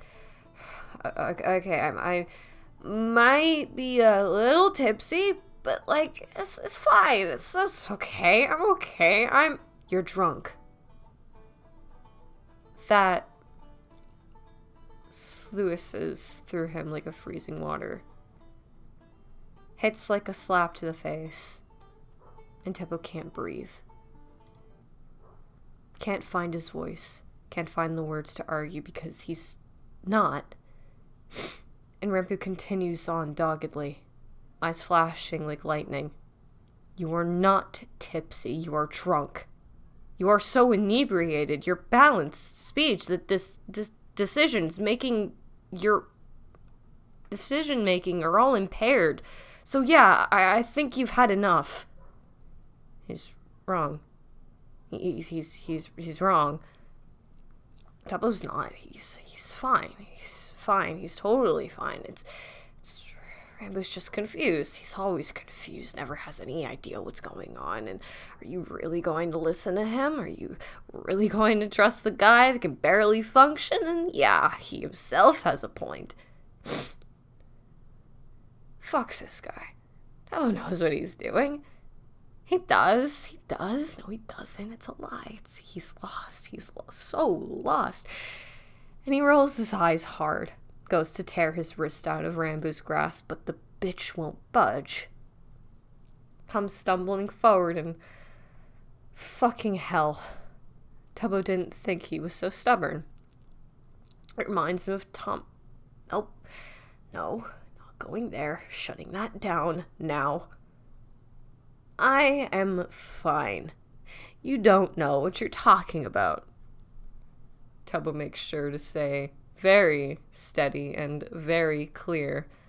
And it's not because he couldn't do it without thinking about it.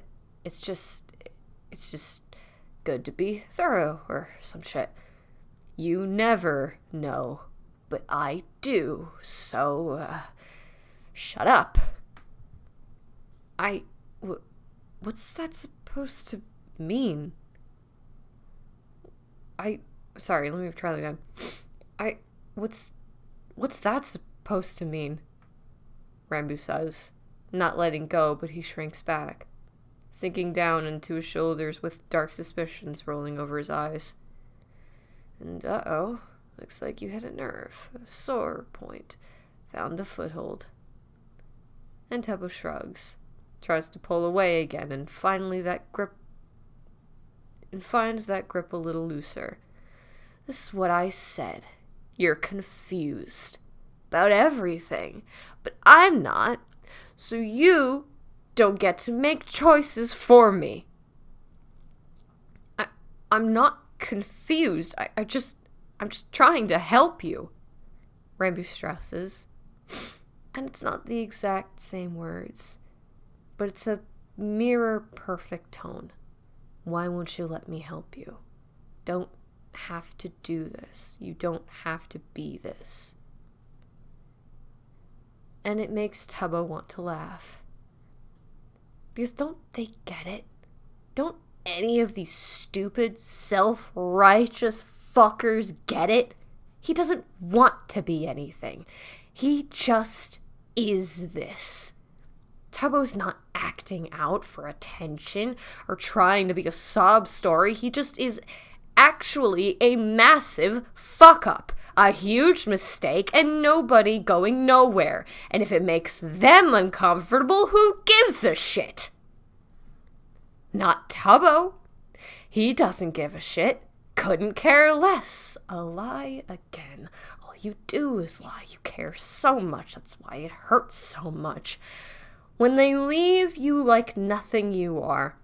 So, none of this is on him. It's all these morons that look at him and think that they see something more than a young addict with one foot on the accelerator and the other already in the grave. Did you ever think that maybe I don't want your fucking help? Tabo spits, using the slacking hold Rambu has on him to haul him closer. Yanks him down so they're eye to eye for once. That mismatched gaze is quick to break with his. Skitters away fast, but Tabo ducks to meet it. Forces Rambu to make eye contact, and that's wrong. He knows it's wrong, and it's making him uncomfortable. But he can't stop. He's completely out of control. Someone cut the brake lines, and there were never any sand buffers to stop him anyway.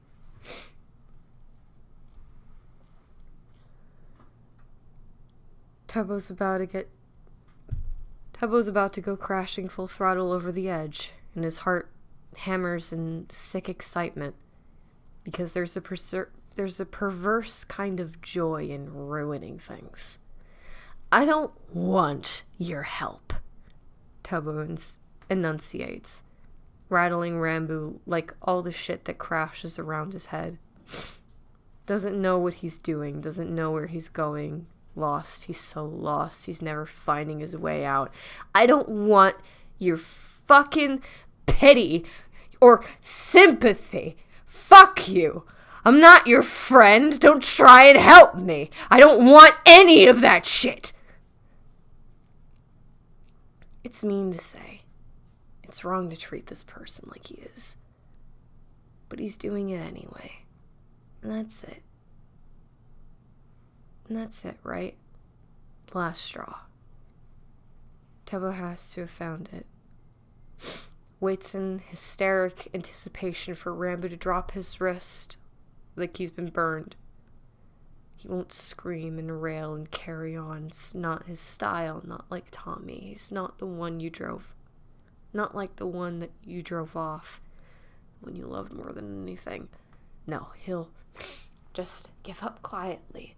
Those long fingers cinched together, not looser than Tubbo finds himself pinned in place by lightning eyes. I don't care if you want my help, my sympathy.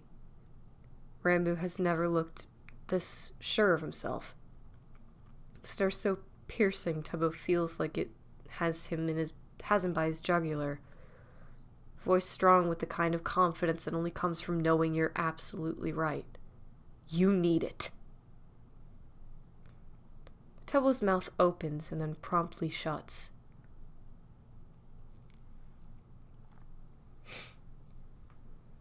Tongue a dead, useless thing that tastes like straight bile. And he doesn't need. That's not true. What Rambo's saying isn't true. He doesn't need help. He needs gas in his truck and music in his radio and cigarettes. He keeps saying he's going to quit. The glass bottles rattling empty and loud. Drank them all dry, just like Oh, God. I get it, okay? You're used to being alone, to dealing with this alone. You don't want to say you need help. You don't want to acknowledge the problem. Rambo's voice has gone whisper quiet. His eyes are haunting, like he's staring down the dark, winding tree tunnels of rural roads, like he can't see the way out. You want to forget. There's something there, shimmering on the surface like sunlight striking wet asphalt. But Tubbo can't think. Mind souped up in 1,000 different ways because he's drunk. Oh, God. Oh, fuck. He did it again. He was never supposed to do it again. Another finger down, one step closer. What's wrong with him? Why can't he stop? Why does he want to ruin everything? Why does he have to be his father? Hey, are you... I'm sorry. I didn't mean... Are you okay? Rambo stammers suddenly, tipping closer with his free hand jerking forward and backward, like he doesn't know what to do with it. And Tubbo forces his tongue to unstick, his mind to stop spiraling. Forgets about all the terror eating him alive because he doesn't know how to handle this. Thinks he needs a drink. Shut up! Says easily. I'm fine. Why? He sounds completely normal to his own ringing ears, but then Rambo says, whisper soft and world-ending, "You're crying." Tubbo jolts, automatic denial on his lips, but then he raises a shaking hand to touch his skin, under his eyes, breath going all shivery. Wrong when his fingertips come away wet. Oh. Sneakers squeaking against sticky linoleum is the only warning Tubbo gets before his arms are curling around him hesitantly. Hands trembling on his back and urging him closer. And that's all it takes. One little nudge, and then he's stumbling forwards, burying his face in musty-smelling cotton. He fists his hands in stupid garish Hawaiian print, hanging on to Rambo desperately, pathetically, like he's drowning, and Rambo's the only stable thing. Only thing around keeping his head above water.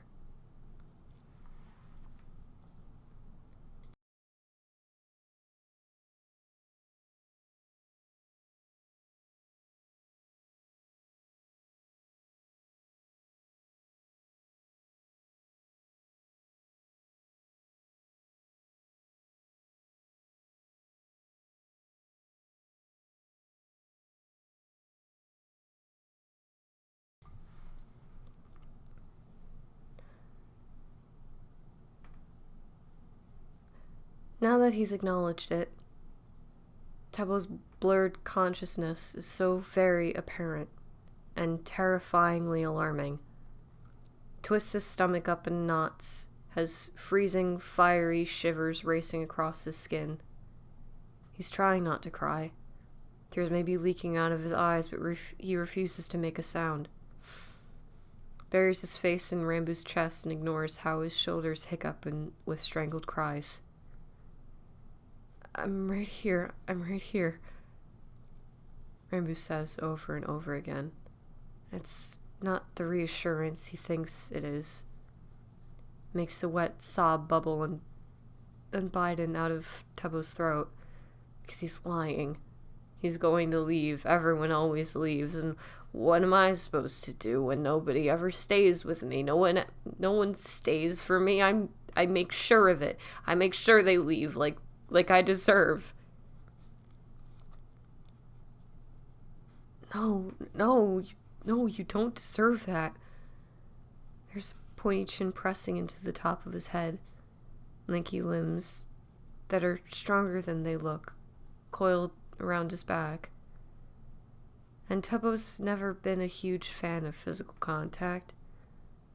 Not like feeling pinned down, stuck in one place, trapped. Didn't like having to say goodbye to it. But this isn't restricting at all. It's like the mountains here, enfolding the land in a gentle embrace, raising softly overhead, like the rumbling folds of an ancient quilt. And it doesn't seem real, the words that are offered quietly into the ringing silence. You deserve to have people stay and care about you. To have them try. I would. I wish. I'd stay. I just. And Tubbo's desperate. He's so desperate that the questioning tone doesn't even register. He just hears stay and latches on immediately. Scrambles them closer somehow and all but begs with his horribly slurring words. Please, God, please, Boo, please, promise you'll stay. God, please, I know I suck, that I'm fucked up, fucking hell, don't leave. No, don't leave me, please. Stay, please, stay, please. Okay, breathe, Tubbo, just breathe, I promise, okay? I promise. Rambo hushes, hooks him harder in counterpoint to how weak his voice sounds. One hand nervously threading through the hair at the back of Tubbo's head. He's shaking. All of Rambo is shaking like a leaf, fingers rattling against his skin like loose coins, altering between hanging on too hard and then barely there, almost like he's afraid of losing his grip on him. And it's like he's afraid of letting go. My goodbyes scare him too.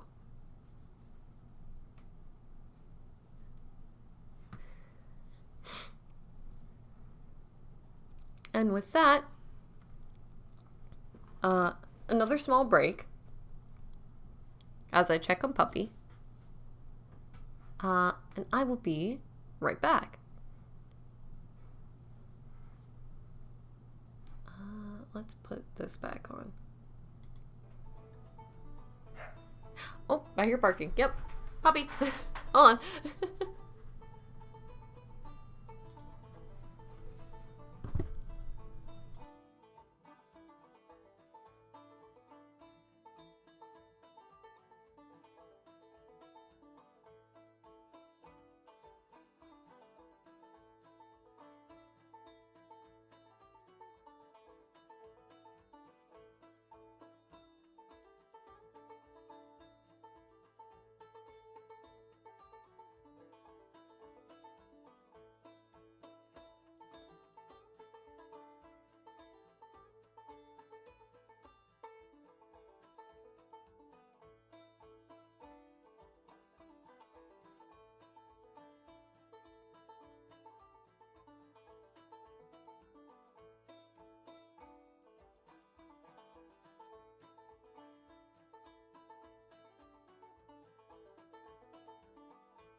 So.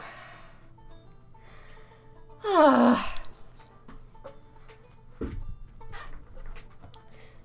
am back. How are we? Me? Hi. Hello.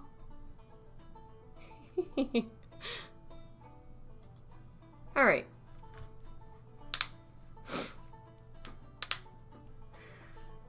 Is the pupper good? The pupper is... alright. He's in timeout. he got into something. He's fine though. He tore up some papers that he probably shouldn't have. But it's alright. Helen had to leave. No! That is okay. Lies. What do you mean? What? What? Wait, what? Well, now I have to. I have to listen to Ama. No, I have to listen to Ama now.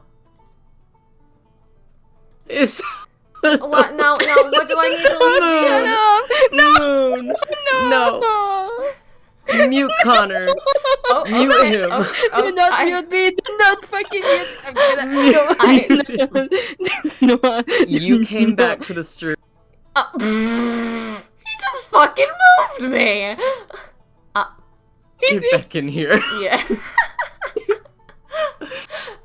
Yes. You came back to the stream. Uh-huh. You didn't keep shit. Do not listen to him. What the fuck? I swear to fucking Oh my god. Connor. You guys don't hear it, but I'm getting torn between two VCs at once. Between admin and VC and gay baby Jill. You came back to stream and Yes. said hello. I did. And Connor, without missing a beat, lovely Connor went, hi! All excited.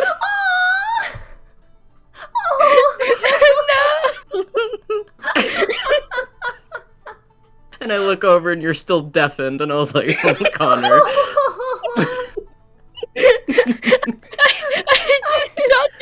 Back in the car. I adore you. Aww. Your baby. It's okay. God. I had to snitch on him. I had to let you know he Fuck did that. you. I hate you. Well, I I'll let you stew on that now that I've come to the realization that you get puppy brain whenever I come into the room. Shut up! No! And I will proceed to deafen. I hate it here. This house is a fucking nightmare. Pet the mods. Pet the mods. Pet the mods. Alright, okay. Okay. Hey, let's change the ambience a little bit, yeah? Well, yeah? Let's change the ambience a little bit.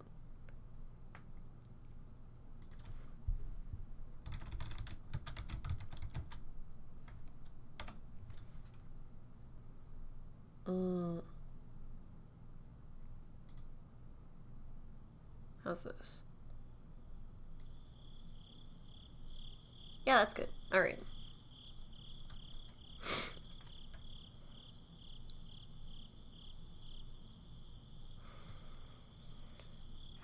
Give me just another second while I hydrate and expel the things within my nose.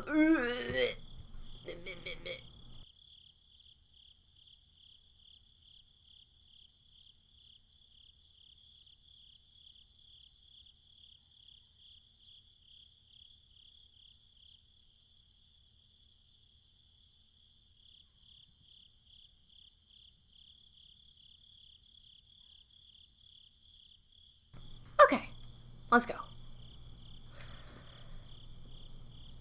They stumble out of the bar when the moon is high in the sky and Teppo feels like he's being crushed under the weight of the world.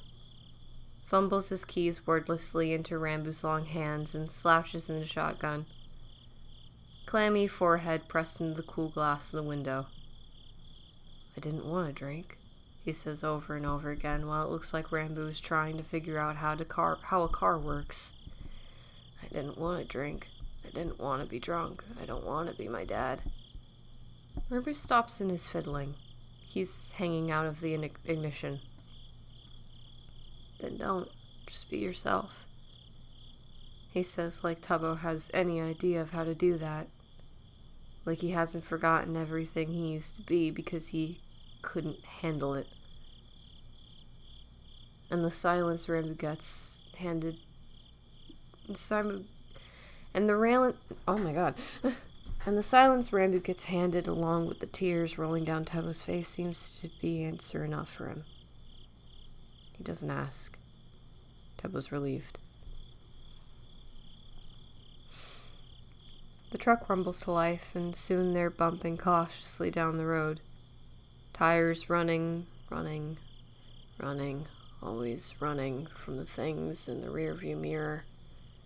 And Tubbo rolls his window down, lets the cool night air rush in, dry the tears frozen against his face. Slaps some sense back into his thick head. He shouldn't have gotten drunk. He knows that. That's kind of a pattern in Tubbo's life. He knows things and then consciously does the opposite, contrary to the point of self-destruction. But who the fuck is he trying to prove it to anymore? Both his parents are dead. Tommy is long gone. Any other friend he's ever had and had given less of a shit. So it's just been Tubbo out here. Him in his empty truck going nowhere with nobody and making bad decisions along the way. He's driven like this for so long. He hadn't known what to do when Rambo started making a little space for himself over in Shotgun. When he quietly started carving a place out to live under Tubbo's bones. Is everything always supposed to be this difficult? He doesn't think so. Can't remember it ever being like this before, when everything's got hard for no reason. Tubbo feels like there used to be a time when it wasn't always like this.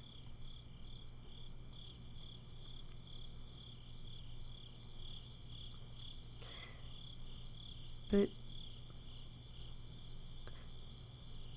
Sorry, I lost my place. Tubbo feels like there used to be a time when it wasn't always like this. When he wasn't scared to have people know him and be known.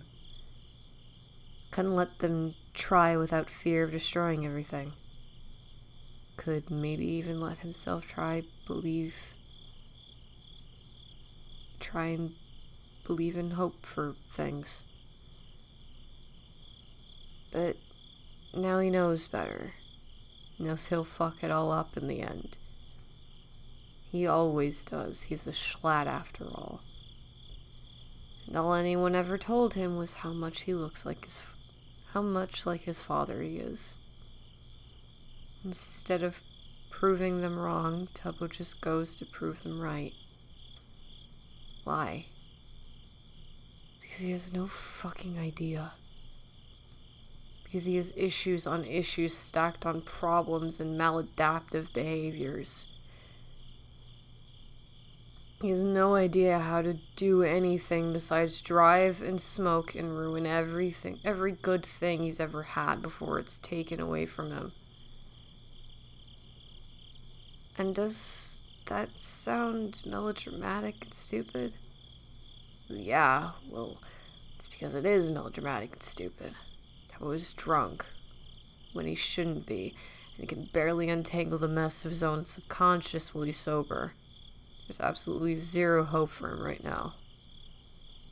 So, he crashes over boneless, exhausted and frustrated and too tired of trying to sort himself out. Flops his swimming head on Rambo's lap and feels him jolt in response. Truck swerving dangerously before he course corrects. I'm sorry, for tonight, I need... Tubbo tries to articulate, but he's really losing the ends of his mind. Body feeling like he's rocking back and forth on top of a frothing sea. Rambo doesn't say anything, but carefully, like Tubbo's something precious and breakable and worthwhile. A hand settles in his hair, combing wayward curls out of his eyes. Don't worry. Just rest. I'm here. I'm right here. And his voice is the low, distant grumble of far-off thunder. Something deep and rolling and comforting. Cool night air weaving past skin like fingers in his hair. And Tubbo's drifting. Can already feel pieces and parts falling away. Holes forming. Knowing he's not going to remember any of this in the morning. It's okay if you don't remember. The wind whispers and tries to sing. Oh, he must have said that out loud. And raindrop fingers roll down across his face. Trace under his eyes and across lines of freckles. Slide over his jaw and settle there like they've always belonged. Faraway words, he's not even sure are real, slipping free into the night. Like the warm patter of something striking against his temple. I won't remember either. Oh. Oh.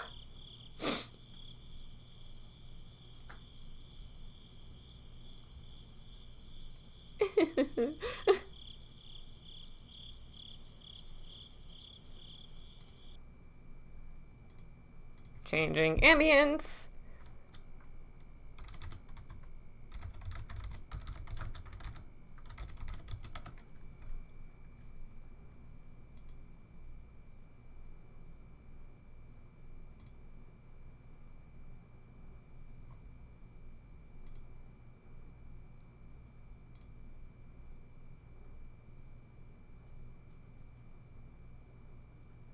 Sorry, hold on, finding.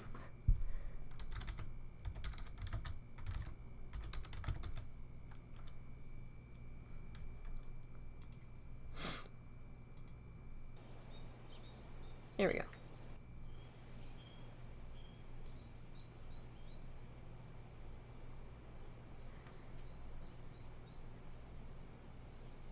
I can't give you what you want, Tubbo says the next morning when he's pumping gas. And his head is fucking killing him. And he remembers next to nothing. But he knows he was a bitch and said stuff he shouldn't have and that he cried. He hopes he didn't make Rambo cry. Speaking of, Rambo looks up startled from his book where he sits in shotgun. Squints against the light that's starting to spill into the valley, gnawing on his lips as he replies slow. I'm not asking you for anything. Aren't you, though? Tubbo doesn't say. Crosses his arms and leans up against the truck. Stares out at the brilliant glow that's slowly spreading down the tree line. Sucks in a lungful of humid air and lets it go in a rush. I don't know how to be a friend. He tries instead. Shifting so he can see Rambo. And he's leaning out the window a little, arms folded over the sill, long fingers hanging and picking at chipped paint.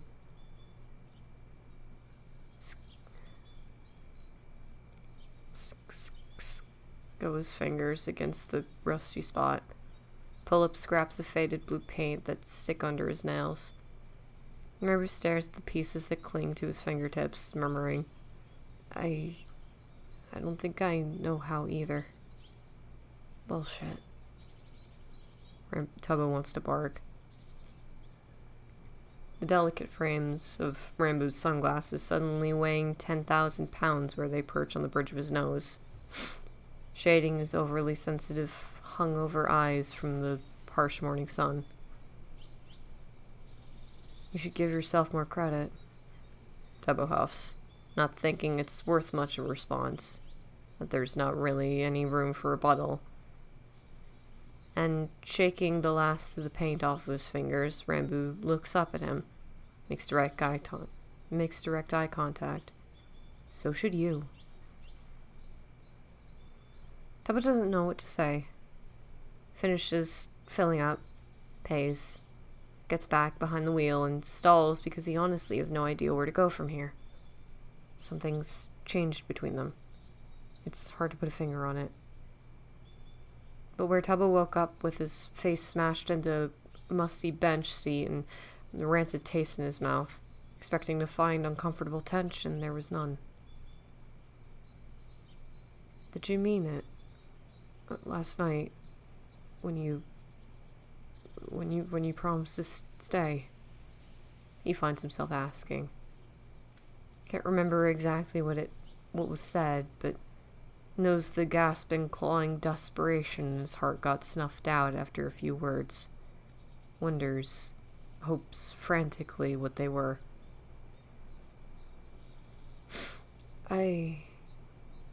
Rambo trails off, runs his hands across the cracked leather of his beat-to-shit journal, fiddling with splintering corners, that strange silver eye of his lost somewhere in the far distance. It's so bizarre seeing him without his glasses during the daytime. Like he looks incomplete without that constant guard over his expression. Too exposed, too open, too real. Maybe that's why he's so emotive with his eyes. Not accustomed to people being able to see his reactions. Why he avoids eye contact. Why he doesn't have that shield there. And one look is all Tubbo needs to know Rambo has no idea how to respond to him. Fingers constricting around the wheel, Tubbo takes a deep breath and lets it out. Wishes for the burn of nicotine to go with it. Figures, fuck it. Today's not the day he quits, and tomorrow won't be either. Bends down and starts rooting for a not quite empty pack. He ignores the way his heart aches and writhes in his chest. Don't know what you expected. No one ever stays. Why would they want to? Probably made the whole thing up, drunk off your ass. Apple doesn't fall far, tumbling right back under the bar. Halts, though, when he hears words spoken up so very softly. Yeah, I did. Mean it. I want to stay. I want to just... I like riding around with you. Rambo finishes on a timid exhale, like he's afraid to admit it out loud. Make it real. Lone-eyed Tubbo can see filled with things he can't name and never will. Adds in a way that's clear he's struggling to voice it. I'm happy here with you. I don't want to go. Then don't. Stay. Tubbo urges. Regrets it as soon as it leaves his mouth because shit, that was needy and telling. But Rambo just sighs, turns to face him finally. A faint smile on his face, inexplicably sad. It's not always that easy. Tubbo feels that in his bones. Has struggled for years to understand, to be understood. And to be understood. But it's not like that with Rambo. Never been like that with Rambo. It's easier than breathing, than driving, than smoking. Something he didn't have to learn, like something he always knew. He thinks it's because there's an inherent sadness in them both. Old soul's sense of resignation. How like calls to like and all that. Makes it so they can understand without really having to try. And maybe that's enough. Maybe it doesn't matter who they are or aren't. or if they're lost or not. Don't know where they're going nor how to get there. And even if they're unsure about how to be a friend or anyone anymore, a friend to anyone anymore, maybe it's not important. Maybe they can figure something out together. Maybe they could try. Maybe it could be.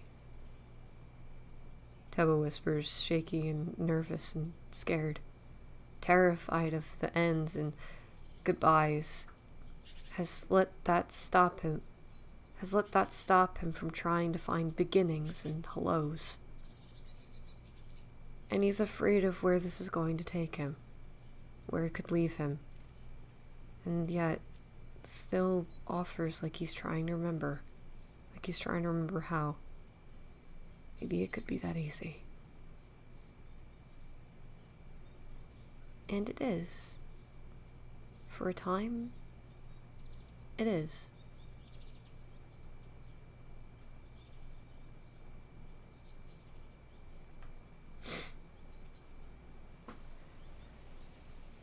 Clovers tickle under his fingers, skate delicately over the skin of his palms.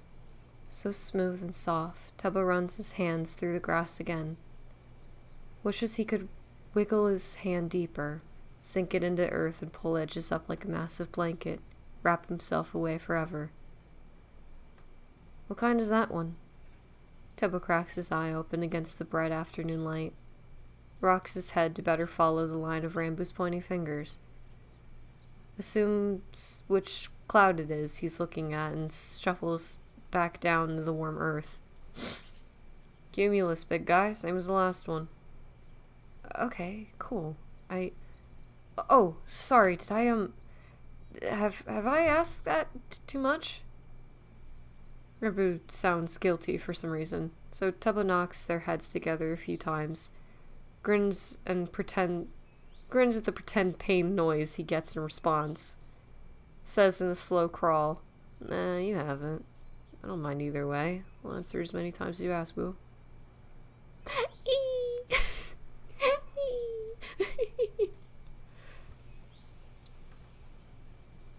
There's a beat of quiet. It feels like the chance for a breath. Like the entire world loses its loses a modicum of tension.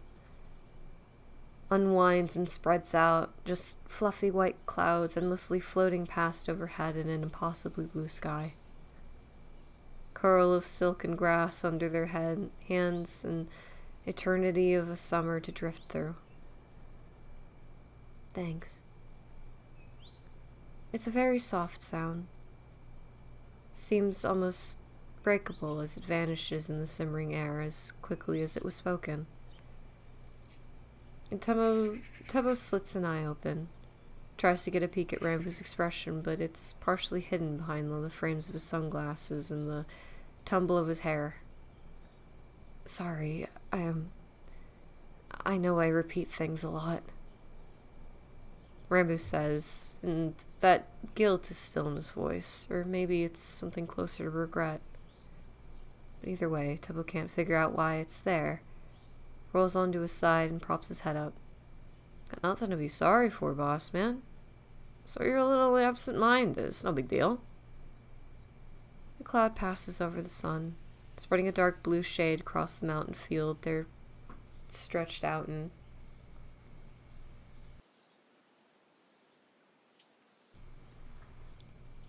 Lifts some of the oppressive heat that had been baking down, and for some reason he really can't explain. Tubbo feels a chill run down his spine. Yeah, Rambu breathes, tipping his face away. Very clearly a dismissal, even if his fingers didn't start trying to knit themselves together. Each flex of them screaming, stress, stress, stressed. This isn't a fidget he's seen much of. Only other time Tubbo can recall seeing it was in the truck on occasion, when Rambu had his book balanced open in his lap and his head turned to look out the window.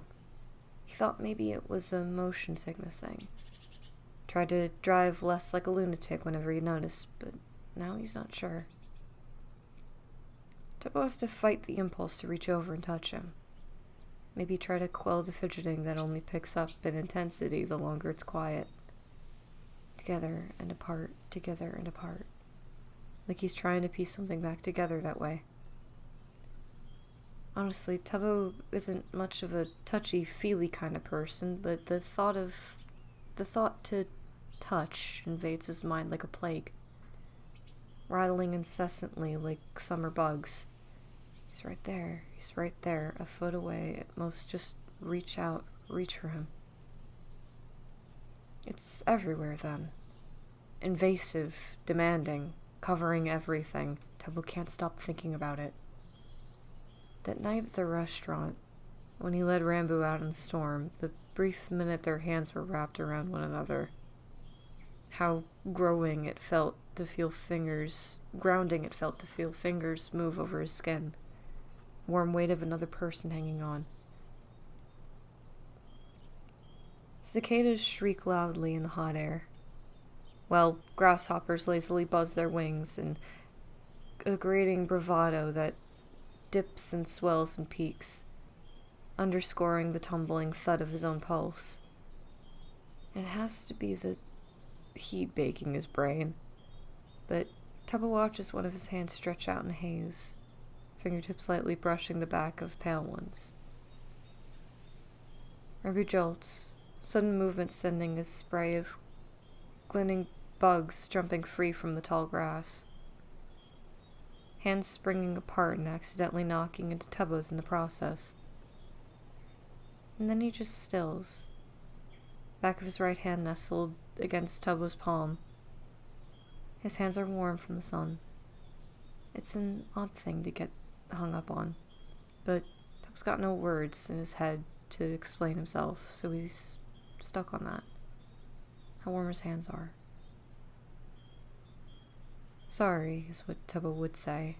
Apologize for touching without asking. Are you okay is what he can't figure out how to ask. Thinks it's pretty obvious Rambo is not. Doesn't know where to go from there and ends up with... What's your favorite part of cloud gazing? Huh? Rambo shifts to better squint up at Tubbo. Eyebrows scrunched together over his shades and makes a little furrow, and yeah, okay, he may look confused by the abrupt topic change. Tubbo is as well, to be fair, but he's not trying to make his fingers into a scarf anymore, so that counts as a win in his books. Cloud gazing. What do you like best?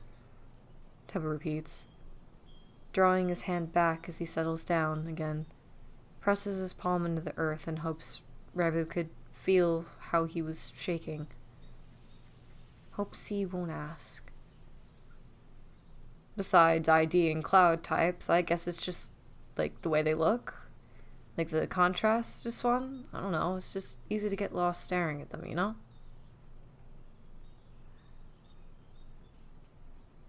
His voice fades off, getting lost in the stillness that drums up. Lasting for a second, maybe lasting forever. Time slowing down and dripping into something tarry like molasses in the heat of the day. The longer this question goes ignored. Tubbo worriedly eddies between thoughts. Shouldn't have done that. Shouldn't have reached out. What were you thinking? I wasn't... Gee, what a surprise, but... start to melt away under the press of the sun. It's so unbearably hot. Feels like he's drowning in it. Takes a deep breath, and that doesn't reach his lungs. Oxygen sizzling and evaporating like ice thrown into ripping hot concrete. Tubbo thinks his brain might be liquefying and out of his ears. Isn't that worried though, because he wasn't using it anyway. Stuffy feeling sitting warm and comfortable in his chest, like a heavy quilt setting over his bones. He's nodding off without meaning to. And then after 10,000 years, or for just a few seconds. Like no time's passed, and yet it's almost a completely new century. Rambo responds. I like the shapes the clouds make. How fluffy they are. I want to touch them. He drawls languidly, sounding like he's on the verge of sleep too. One of his arms thudding limp into the grass between them. But honestly, I like seeing the sky. It's so nice. It's my favorite color, you know? Blue. Tubbo vaguely remembers that. Sluggish mind painting hazy blurred memories of sitting in the truck in the drowning road. Wet, bedraggled Rambo sitting next to him. Or bedraggled Rambo sitting next to him, telling him his favorite color like they're 8. A small smile warms up his face. Movie reel rolling past of Rambo laughing and fiddling with his hair as it dried. Singing off-key to whatever was on the radio, pinching crow's feet at the corner of his eyes. But it all comes stuttering to a stop when something that's definitely not grass pokes at Tubbo's hand. Ooh, what's your favorite color? Rambo stammers. But Tubbo isn't listening. Too focused on the trembling fingers hesitantly skating over the side of his hand. It seemed like they're afraid to go any further. And heart in his throat, no air in his lungs.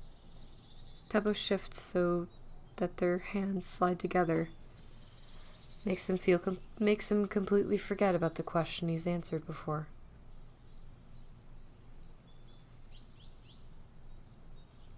Rambo's hand is warm and slightly dry. Calluses on the bumps of his palm, from somewhere, delicate trace of veins under his skin and long, elegant fingers that hesitantly curl through Tubbo's pianist hands. Elegant fingers that hesitantly curl through Tubbo's pianist hands. His brain supplies for absolutely no reason. He wonders what his own hands would feel like. Short, just like him. Scars across knuckles from a year of shop working. Calluses too, but in different spots. Probably, unfortunately, a little sweaty. If they make Rambo feel the same way Tubbo's feeling right now. This is what he was looking for earlier, when he wanted to sink his hand down into the earth and pull it over him. Grounding contentment.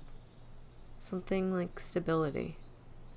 A comfort he can barely remember having, but it feels like a cool sea breeze.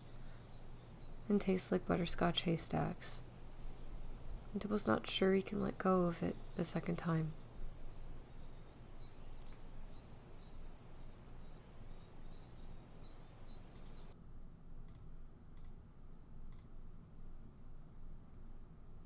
Changing ambience. Hold on.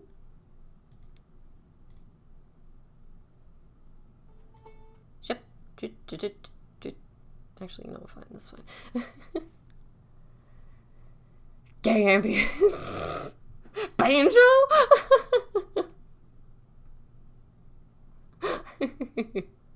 Yeah, banjo time. Yay!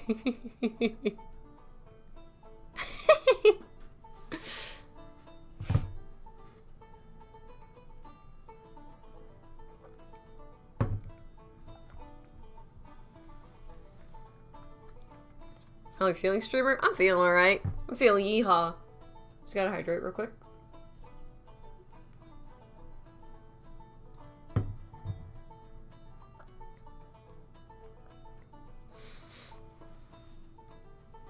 Okay.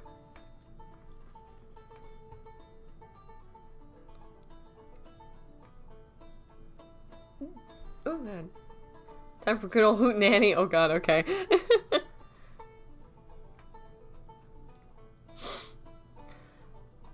The sun setting on obscure little rail towns brings them into a whole new life. Golden rays of light slanting down to the old brick buildings, haze over their shop fronts and gild everything to a brilliant gold. Edison bulbs strung out above the one-lane road, blinking to light in the... Oh god, pardon me. Blinking to light in the purpling night. It's hot. It's always hot. Still muggy and steamy, no matter how far they wind into the hills. So they skip dinner, buy ice cream instead, jostling one another in line, mind their manners at the counter, and help the other pick flavors. Hands brushing as they point out things in the case. Tabu is a normal human getting a rocky road. Rambu is a absolute heathen and picks cotton candy. But they swap cones back and forth anyway. They wander aimlessly down train tracks, admiring the wildflowers that grow up through the tresses, and a whole kaleidoscope of muted blues and creamy whites, vibrant yellows that Tebo nudges bare toes into.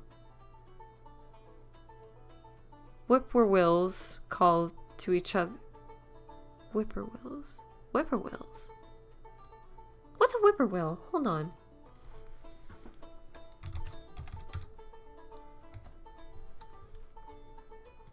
Oh, it's a bird! It's a bird! I didn't know what a whippoorwill was. I now know.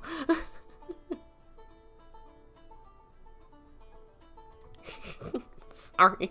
I needed to know. I've never heard of a whippoorwill before. Whippoorwills call to each other as the sun dips below the horizon. Ice cream bumps and runs down over wrists, neither one of them eating it fast enough, but Rambo keeps stopping to pick flowers, and Tebo keeps tucking them behind his ear. Soon as what feels like a whole meadow crowning his temples. Overhead, the clouds light up with their own fire. Put on such an amazing show, it puts every firework display Tebo's ever seen to shame. And he lays back along the bank of a sluggish river, crunches through the rest of his cone, and breathes. Some nights are quiet like that. Neither one of them with much to say as they watch the world turn around them.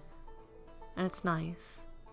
It's so nice to be able to sit and exist with another person, not be expected to communicate. Soft silences that are still but not painful. A gentle kind of quiet that's hard to find in people, but easy to find in the way that the land dips and unfolds. And then other days, he couldn't get either to shut up if you paid them. Voices raising loud and unrestrained in the soaring sky far above, and it was the most idiot assumption Tubba could ever had, assuming that Rambo would always be quiet.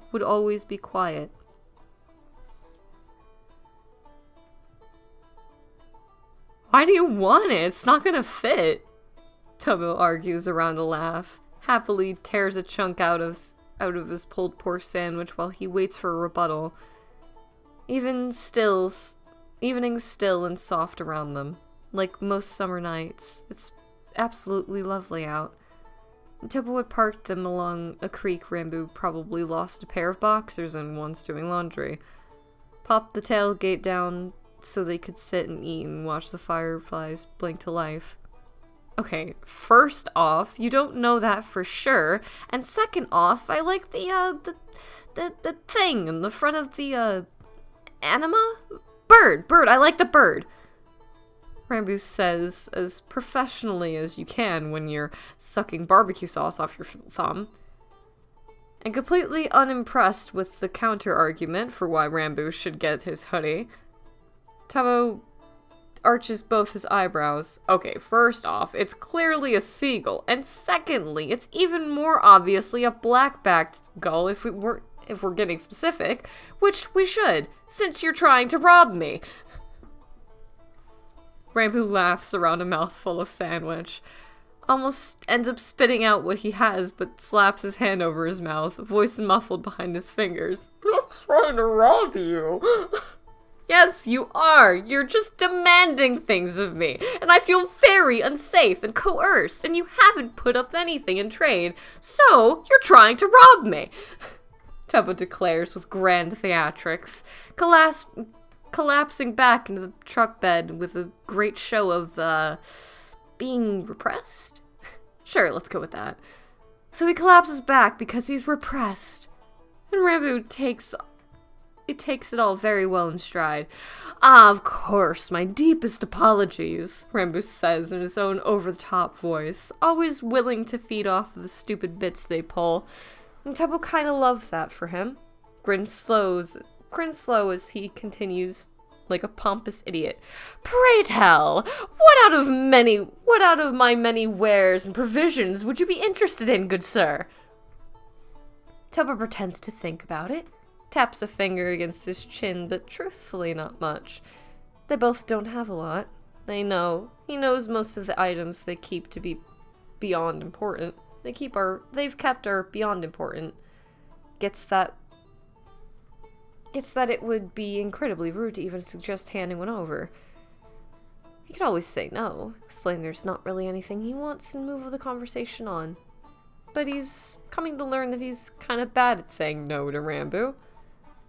It's just something he does with his eyes, his smile, and his face. Is an incredibly persuasive person with almost no effort. Dad would have had a field day raising him. And that is a horrible thought Tubbo very promptly and very violently ejects from his brain. Focusing back on the question, Tubbo scrambles a bit to come up with an answer because it's been a while. And Rambo's starting to look a little worried, fingers interlocking together like he thinks he's done something wrong. And okay, think fast. If there's nothing you want, how do you get him what he wants? Just give it to him. He wouldn't accept it. Wait, what if you traded? I'll give you mine if you give me yours. Tubbo offers with all the dawning wonder of a light bulb going off. Words not even all the way out of his mouth before Rambo enthusiastically agreeing. Deal! So they swap hoodies. Trade red for blue and blue for red. And Tubbo puffs up like he's a genius. Thinks he solved the problem quite easily. It's not until he's tugging the new hoodie on that he realizes his mistake. Rambo's hoodie is huge. Looked baggy on him and threatened to drown Tubbo now. But that's not even actually the problem. Tubbo can deal with it, pops his head through the collar and sees his hands completely engulfed in sleeve. Breathes out and starts to joke complaining and just... Oh. They use the same laundry detergent. Cheapest money can buy and always smells faintly like plastic. So there really shouldn't be such a marked difference, but as Tubbo tries to not be obvious about sticking his nose in the collar, he's come to learn there is. It smells like Rambo, which is very vague and nondescriptive, but it's not really a particular scent he can nail down easily. It doesn't smell like roses or sandalwood or whatever other shit they put in perfume. It's just Rambo. It's comforting. It makes Tubbo think about summer storms and watching clouds drift past overhead. Has his fingers curling softly in sleeves that are still faintly warm from someone else. Makes things slow down a little. Like how time feels when you're just drifting off to sleep. And as stupid as it sounds, as much as he tries to ignore that it does, it makes him smile. A contented hum drags out from his own head, and Tubbo looks over at Rambo, who seems to be having a similar epiphanies. Hood pulled up while he plays with the strings of what used to be Tubbo's hoodie, which somehow doesn't fit him too bad. He's got a dopey little smile on his face, fingers touching its sleeve cuffs that are kinda short, but he doesn't seem bothered by it. Folding them over and then straightening them back and back out in what looks like a new fidget. Rambo seems to notice he's being watched then. Flicks his eyes up slowly and they just look at each other for a minute. Song of cicadas out in the air as fireflies blink languidly in drooping arcs. I'm keeping this. Rambo murmurs quietly at one point, voice hushed like it's a crime to raise it or something. And Tebo goes to match him in pitch, nearly whispering. That's kind of the point, boss man. Ducking his head, Rambo huffs out a short laugh. Smiling green eyes covered up by the trailing strand of his bangs. Midnight summer storm, lightning flashing the dark, beautiful way it arches through the night. Silver eyes shining like the moon when he says, "No, I meant it, like, I'm never getting rid of it. It's mine now." Again, kind of the point there, boo. Tebo chuckles lightly. Keeps flexing his fingers in the cuffs of his own too long hoodie, touching at the soft material lining the inside. Starts to think he wouldn't give it up either unless you forced him to. You get to keep it however long you want. So, forever then. Rambo lifts his head and shakes the hair out of his face. Soft smile crinkling the corners of his eyes. And for a half second, Tebo can't feel his heart beating. Wonders if it's gone to live in the chest across from his. Would make sense if it has. Thinks he can feel it rattling away behind his ribs that aren't his own forever. That aren't his own forever, he said. Yeah. Tebo agrees before he can really think better of it. Whatever sense he had in his head floating past is like the lazy spirals of fireflies. Wets his lips and stares at mismatched eyes that doesn't know if they're still talking about hoodies or not. Forever.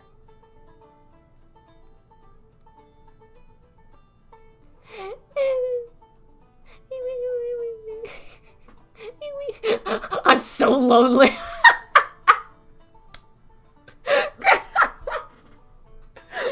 Oh, Greggy. Fucking God. Gay people.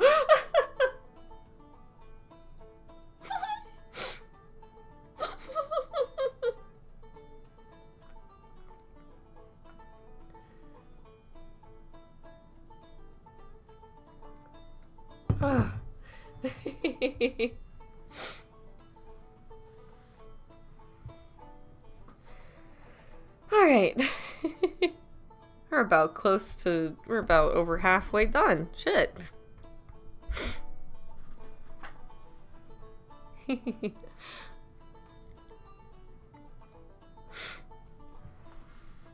Point and laugh. Signed Maiden Liz.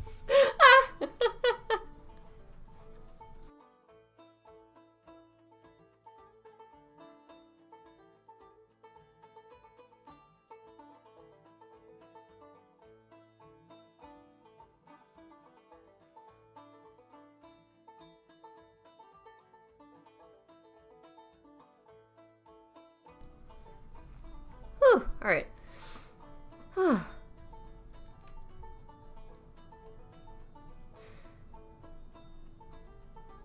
So much blooms in the south during the summer.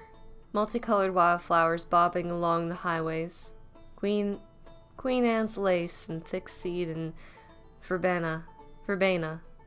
Delicate, almost pink of mountain laurel, dusting the green slopes. Big platter-shaped blossoms of magnolias and fragile but heavenly scented gardenias that fall apart as soon as they're plucked.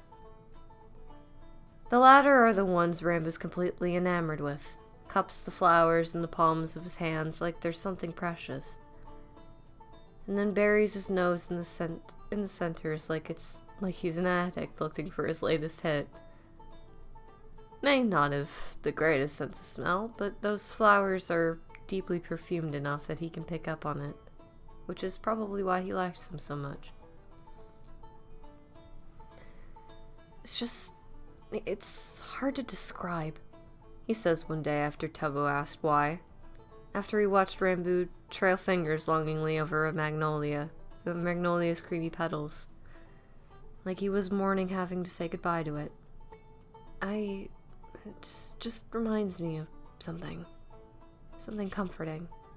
I don't know, I just like him. I was not really in the habit of doing things for other people. Who does? Who does he have? It's just him. But that's the thing, right? It's not just him anymore. It's not really something hard to remember. Next time they stop at a secondhand shop, after Ranboo just wandered off and left Tubbo to do fuck all, he spends 10 minutes digging through a rusty box of tools before he manages to unearth what will hopefully function as a garden clippers. $7 and a lot of useless haggling later, Tubbo sits at the bed of the truck with the clippers of a clump of steel wool, a bottle of oil at his knee, attacks the worst of the rust until the blades glide seamlessly together and apart. For you. For the flowers, he tells Ranboo after he comes back to the truck, presenting him with the refurbished clippers, and gets to watch in delight as he pieces it together. Shells of his ears going a bashful bright red. Pick some good ones. And so Ranboo does. Snips, blossoms, and small branches off here and there. Tucks sprigs of gardenias behind his ear, bright white of their petals practically glowing against the dark ink of his hair. Spreading the glossy leaves and silken petals of magnolias across the dash. Flowers slowly beginning to overrun and crowd out the old cigarette cartons and takeout wrappers. Dad would be horrified, Tubbo thinks in idle dismay. Shoots smoke out of his nose and doesn't know how to feel about it. The reaction he shared with his father was strained at best, strained at best and toxic at worst. But there were moments he clings to. A fall festival with fried pies and hay rides, big palm on your shoulder and blooming laughter. A ball game explained to you in low, patient tones. A stolen baseball you kept on a shelf. One Christmas where the tree didn't die, where there were cookies and glowing lights and warmth. All times where Dad was alert and smart and clever. Don't get Tubbo wrong. Dad was still a raging fucking bastard, even at his best. Had a nasty tongue and cruel sense of humor. But there was something undeniably charismatic about him in those moments. Tubbo thinks he caught a shadow of the young law student his mom fell so hard for. It made up for hardly nothing, those glimpses. But it gets Tubbo thinking. And he usually hates thinking. But he thinks now, amidst the garden growing on his dash, wonders what it would have been like if Dad had gotten help. If he'd just tried for once. Hadn't laid down and said screw it. Let it swamp him and swallow him whole, drag him down, spinning into the bottom of a bottle. Maybe things could have been different. If he wasn't ill, if he'd asked for help, if he put in effort. Maybe there could have been more hay rides and stolen baseballs and Christmas cookies. Unlikely, but it's a thought, a wish, a dream, all the things that could have been. That maybe they could have had a chance to be a family if the man his mother knew hadn't gotten so irrevocably lost. Your father was wily and charming. So smart. Too smart. Like a fox. Could talk his way out of the gates of hell. Mom said with a smile, Tubbo hadn't understood, but knows the shape of now. The one of aching bones and crumbling spines, tired sadness and resigned exhaustion.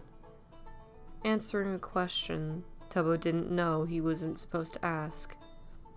But he was sick, Lovey. And I left him because he didn't want to get better.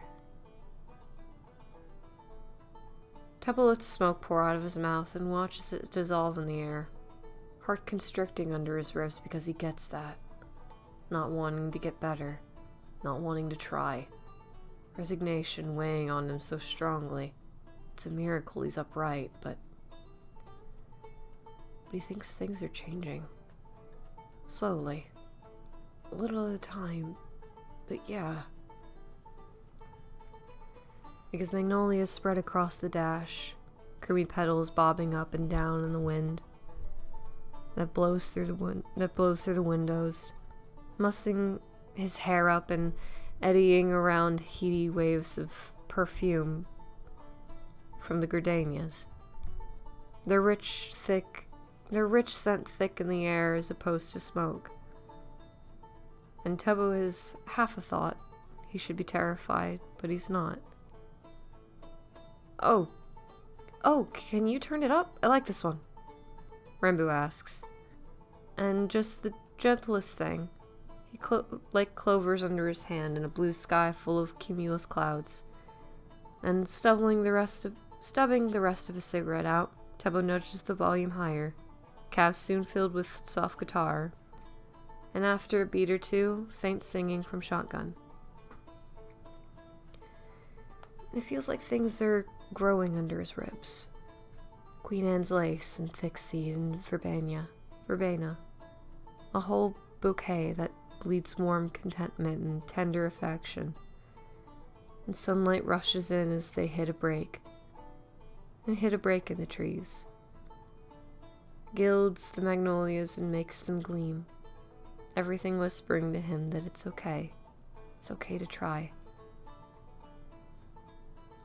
Tubbo hangs his free hand out the window, wind curling through his fingers, pushing the delicate webbing between them, and feels the breeze spell against his palm. It's okay to want, to try, to have someone you want to try for. He curls his fingers around it and thinks it feels like a hand against his own.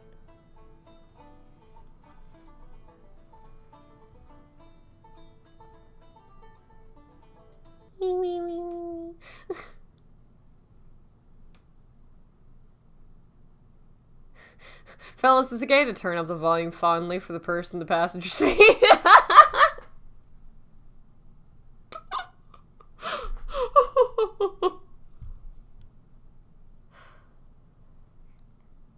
I think we need a change in the ambience. The banjo is good, but I think we need a little bit of guitar, you know?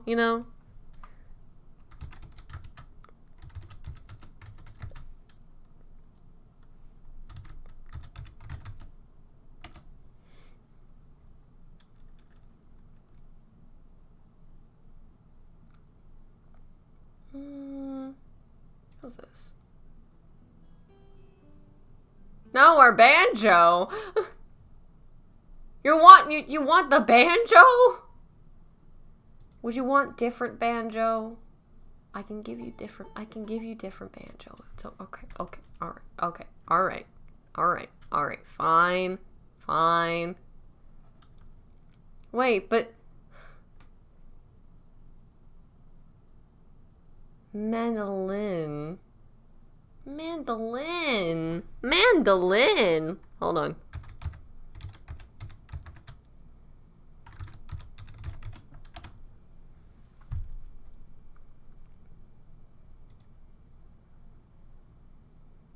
How's this?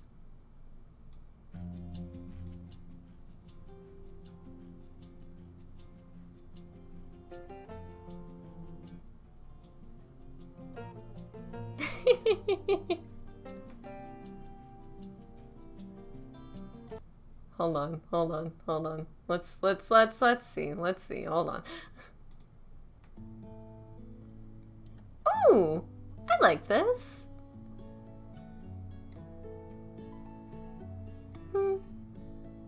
like this. I like this one.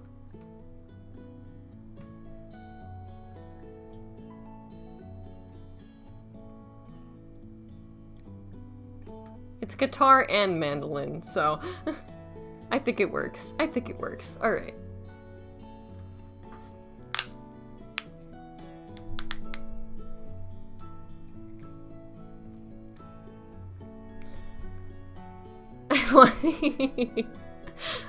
Alright. You should really probably be, wearing shoes, Rambo says. But it tilts up at the end like a question. And Tebo spins on his heels in the snack aisle, kicking a leg up and whaps his foot into one of Rambo's knees. And you should mind your own business, or I'm taking your knees. Rambo makes a series of concerned, confused little noises, and Tebo's foot slips off and hits the floor with a soft pat. Eyebrows climbing up his face as he asks, what would you even do with them? You ever see trucks with antlers mounted on the front? Tebo asks in utter glee. Rocks up on his toes while Rambo nods his head reluctantly. Not sure where this is going, but willing to go along for the ride anyway. And grinning like a fiend, Tebo tells him, yeah, like that, but with your kneecaps. And it does exactly what he was hoping for. Gets Rambo to tip his head up back in a startled bark of laughter.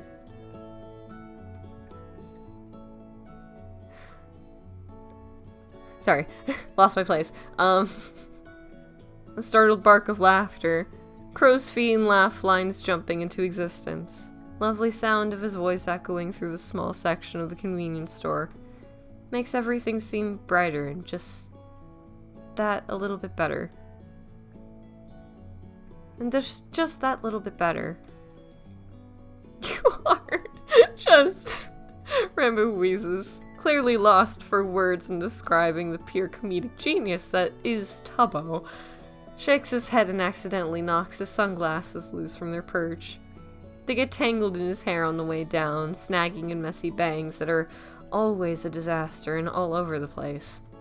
Kinda long, too long. Kinda long, too long. You like it anyway. Rambo whines pathetically, but he can't get them free. Looks beseechingly at Tebo past a curtain of tangled hair.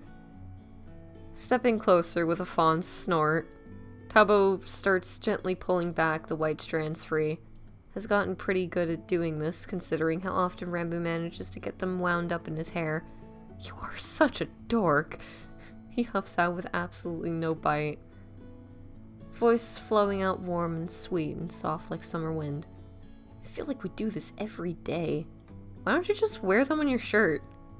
My necklace knocks into them, scratches the lenses. Rambo winces when Tebo accidentally tugs too hard, but the glasses come free and Rambo takes them with a grateful smile. Pauses a beat and it's like Tebo can just see the ping-pong match of decision-making going on in his head. Do I? Don't. Do I? Don't I? Do I? Don't I? Do I? Don't. And then Rambo rakes his hand out of the way and puts his glasses back on of his head like he's like an unrepentant bastard. And Tebo rolls his eyes so hard his entire body moves with it. He turns in a dramatic sweep and continues down the aisle, calling over his shoulder. You are impossible, and I am leaving you to suffer next time. What, Tebo? Rambo wails. Squeak of sneakers hurrying to catch up with him. And it's not like it's a hard thing to do. Tebo's not trying to get away, and Rambo's legs are miles longer than his. And soon there's an arm nudging into his lightly. Come on, you wouldn't leave a man in need, would you? You ever see that meme of a guy drowning and he's got a hand sticking out of the water and the other guy just high-fives him? Tebo then holds out a palm to Rambo, fighting really hard to keep his face blank. Cracks forming through when Rambo irritatedly blows hair out of his eyes. Voice completely deadpan. Really? Really? Seriously? Let me drown? Me? Rambo, the guy that buys you snacks and laughs at your dumb jokes? No, hey, no. They are dumb, and they are dumb, and I will die on this hill. The one you're letting me drown. The one you're letting me drown on. Tubbo had been laughing, leaning back into the warm heat, and Rambo radiated. Smile happy, lost in a bubble in his head in their own little world. But then he looks up and actually registers what aisle they'd wandered into, and his mouth goes dry instantly. Most convenience stores don't sell liquor. Beer? Sure, no problem, but not hard liquor. The South is weird and old and has lots of unspoken rules you're quietly grateful for, but Tubbo was apparently unlucky enough, or just damned enough, to find the one convenience store up here that has rows and rows of ambered bottles. Why? Not here, not now, not so soon after. Get it together, keep it together. But it's like standing out with your back to a drop-off, and only your toes hanging on the sides. One stiff breeze, one stiff drink, and you're gone. And it's stupid, right?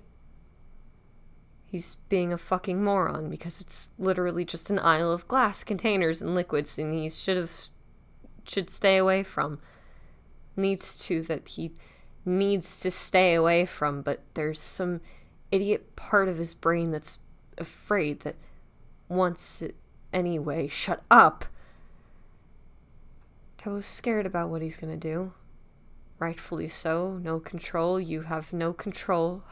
Never have, and it should be simple. Just don't fucking buy it. And yet, his eyes have already found the Jim Beam without any conscious effort. Remembers the shape of it, the heft of a bottle, and the half empty one, the drained one. See them clinking into the corners, and tipped over next into the splayed out arm bourbon, swirling honeyed and golden in the wine glass. 'Cause that's all that was clean. Here's to you, kiddo. Happy 15th. Drink up. And in an instant, Tubbo only's thinking about what it tastes like, how it feels burning down your throat, how it makes his head fuzzy, loosens everything until it doesn't feel like he's dying for air anymore, stops him from choking on life itself, and would really be an issue? Would it really be a problem? What's one drink gonna... Shit! He hisses through between his teeth and jerks around so fast he slams into Rambo. Looks like he's nearly knocked the poor bastard over, but that is the last thing on Tubbo's mind right now. He has to get the fuck out of here and get away from that shit. Skirts around the end of aisles and stacks of boxes, hits the front door and to the store, probably a bit more forceful than he should. Goes tumbling out into blinding light and searing heat.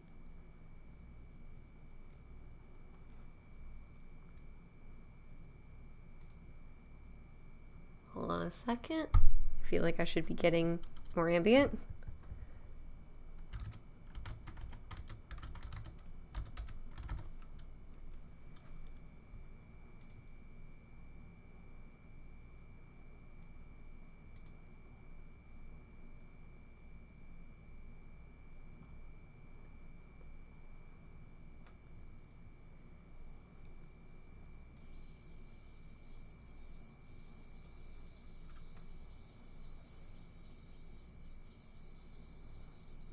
Sorry, I lost my place. The pavement out in front cooks the bottom of his feet, so Tubbo hops around on his toes until he gets into the shade on the other side of the building. He slouches back against the cinder block wall with his heart thundering in his ribs. Shaking hands snaking into the pockets and pulling out the most crumpled pack of cigarettes and lighter. Tubbo doesn't waste any time getting one lit. Inhales that first drag like he's just come up for air. It burns in his lungs and traces fire through his veins, but when he exhales, it feels like a knot of tension goes with it. And Tubbo thuds his head back into the wall, doesn't know what the fuck is wrong with him. He literally just had a freak out from seeing liquor bottles, not smelling it, not tasting it, not being coerced to drink it. Wasn't even planning on buying it. At least he'd think so, but you never know. Lie, you know what schlats are like. So why have a fucking meltdown? Because you're weak, Tubbo thinks bitterly, gnawing at the end of his cigarette as rough laughter echoes in his ears. Because you're me, because you're my son, because you can't escape this. And he drags the free hand back through his messy hair, hanging on tight like he can get a hold of himself that way. Hell, he acts all high and mighty like he's better than his old man for clinging on to the stupid rules he made for himself. But what do they even matter if he won't follow them? It's 4 times now. 4 fingers down, 1 to go. Shut up!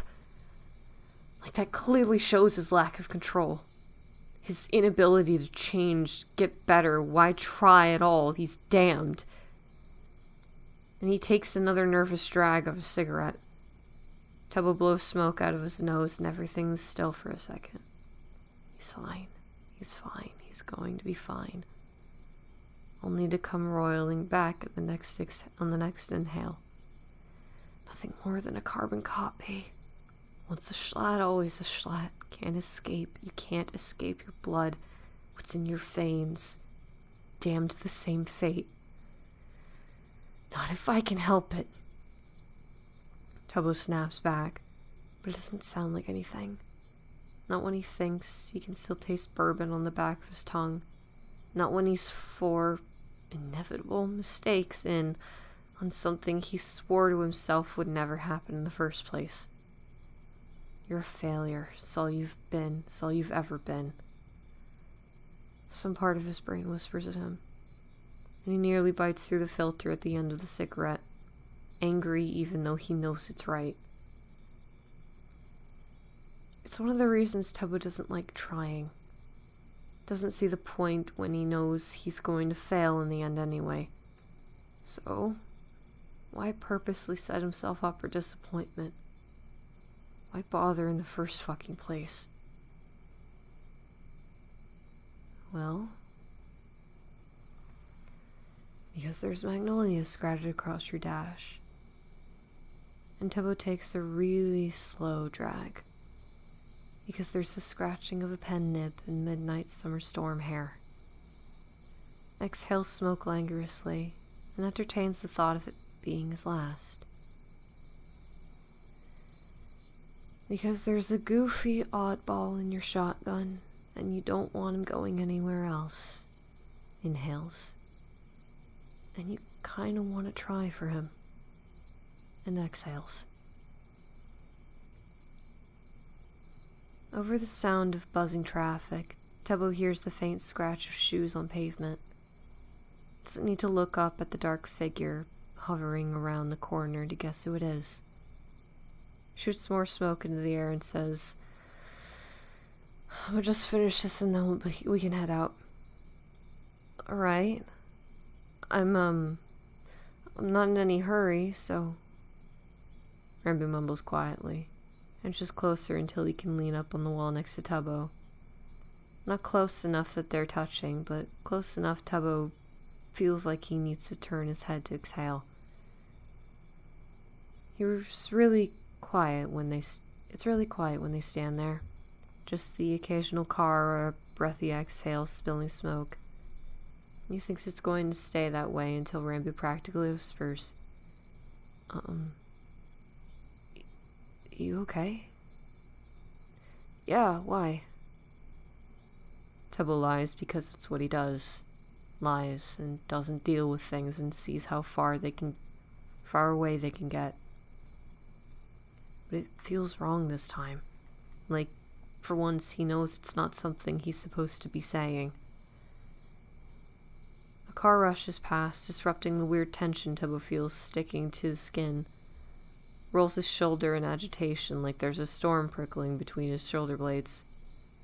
Black clouds on the horizon. Sharp sting of driving rainstorms. There's rainstorms here. Storm's on its way, and it's taking no prisoners today. Look, I know there's some stuff we don't talk about, and I respect your privacy. Rambo starts, long-winded and unsure. Long and winding and unsure. And the air tightens, like an overly tuned string. One wrong pluck away from snapping in half, exploding into a million pieces, lightning arching past, and he won't say it. He's not gonna say it. But I'm not going to pretend you don't have an alcohol issue. Tubbo nearly inhales a cigarette. This breaks so many of their bullshit rules. Rips that bottom piece out from their Jenga tower of fuckery. Entire thing swaying and unstable.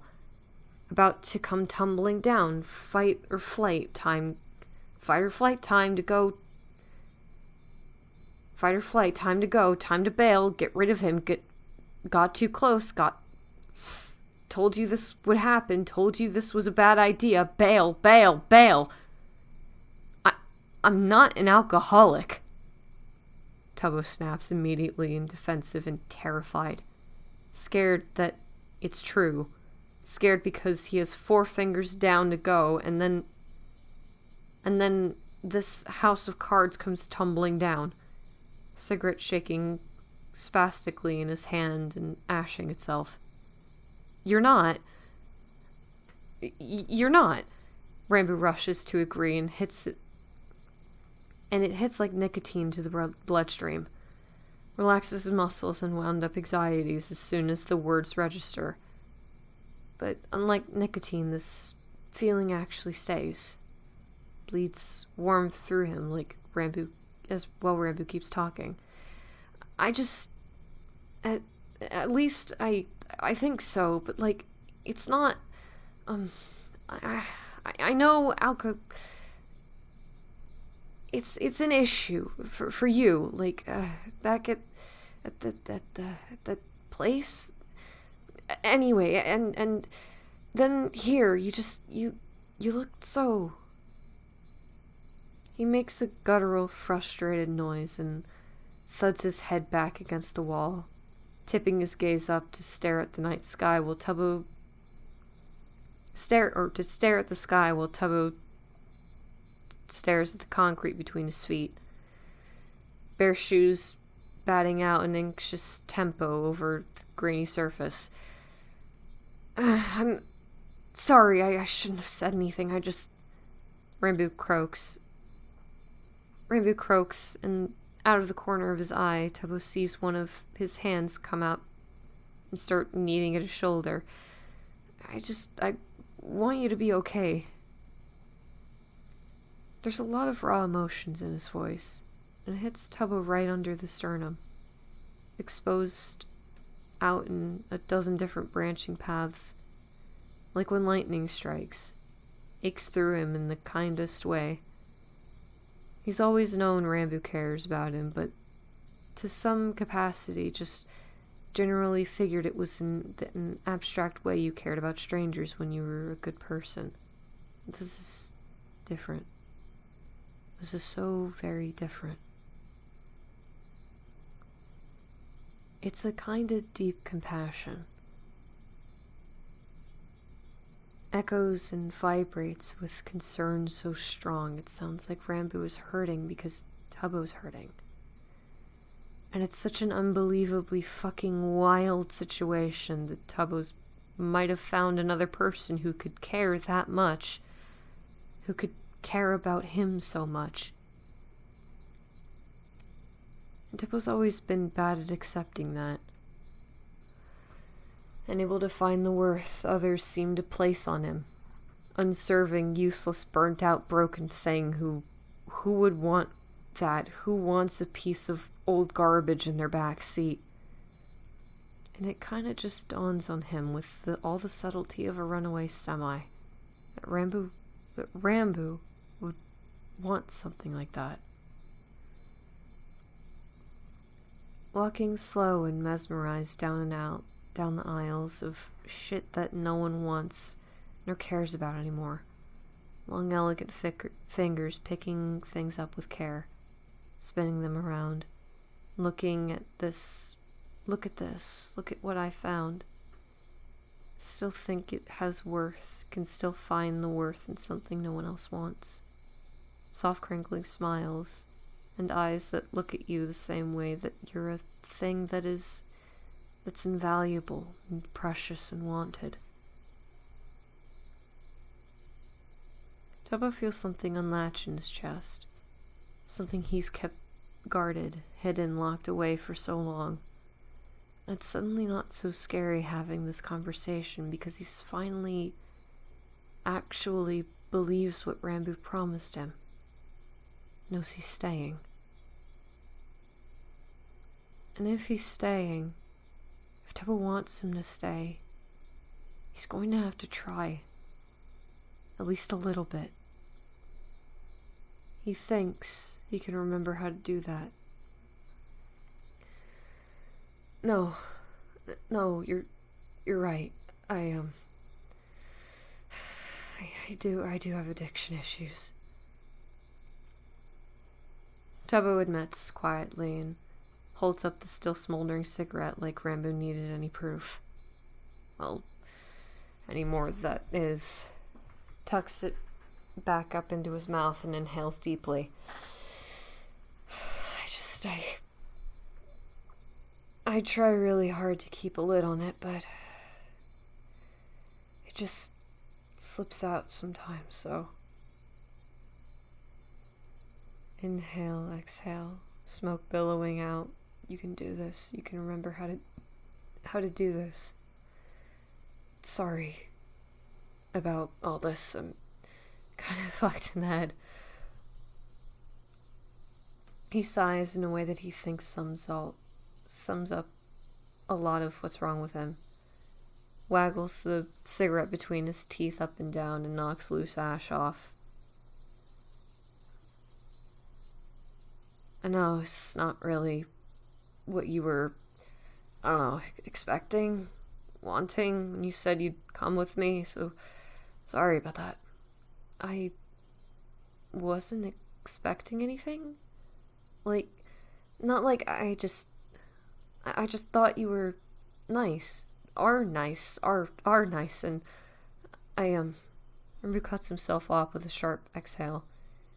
And even though, without looking at him, Tubbo knows exactly what he's doing.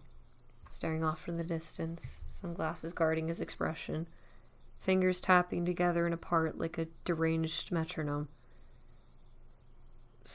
Sorry, I didn't mean,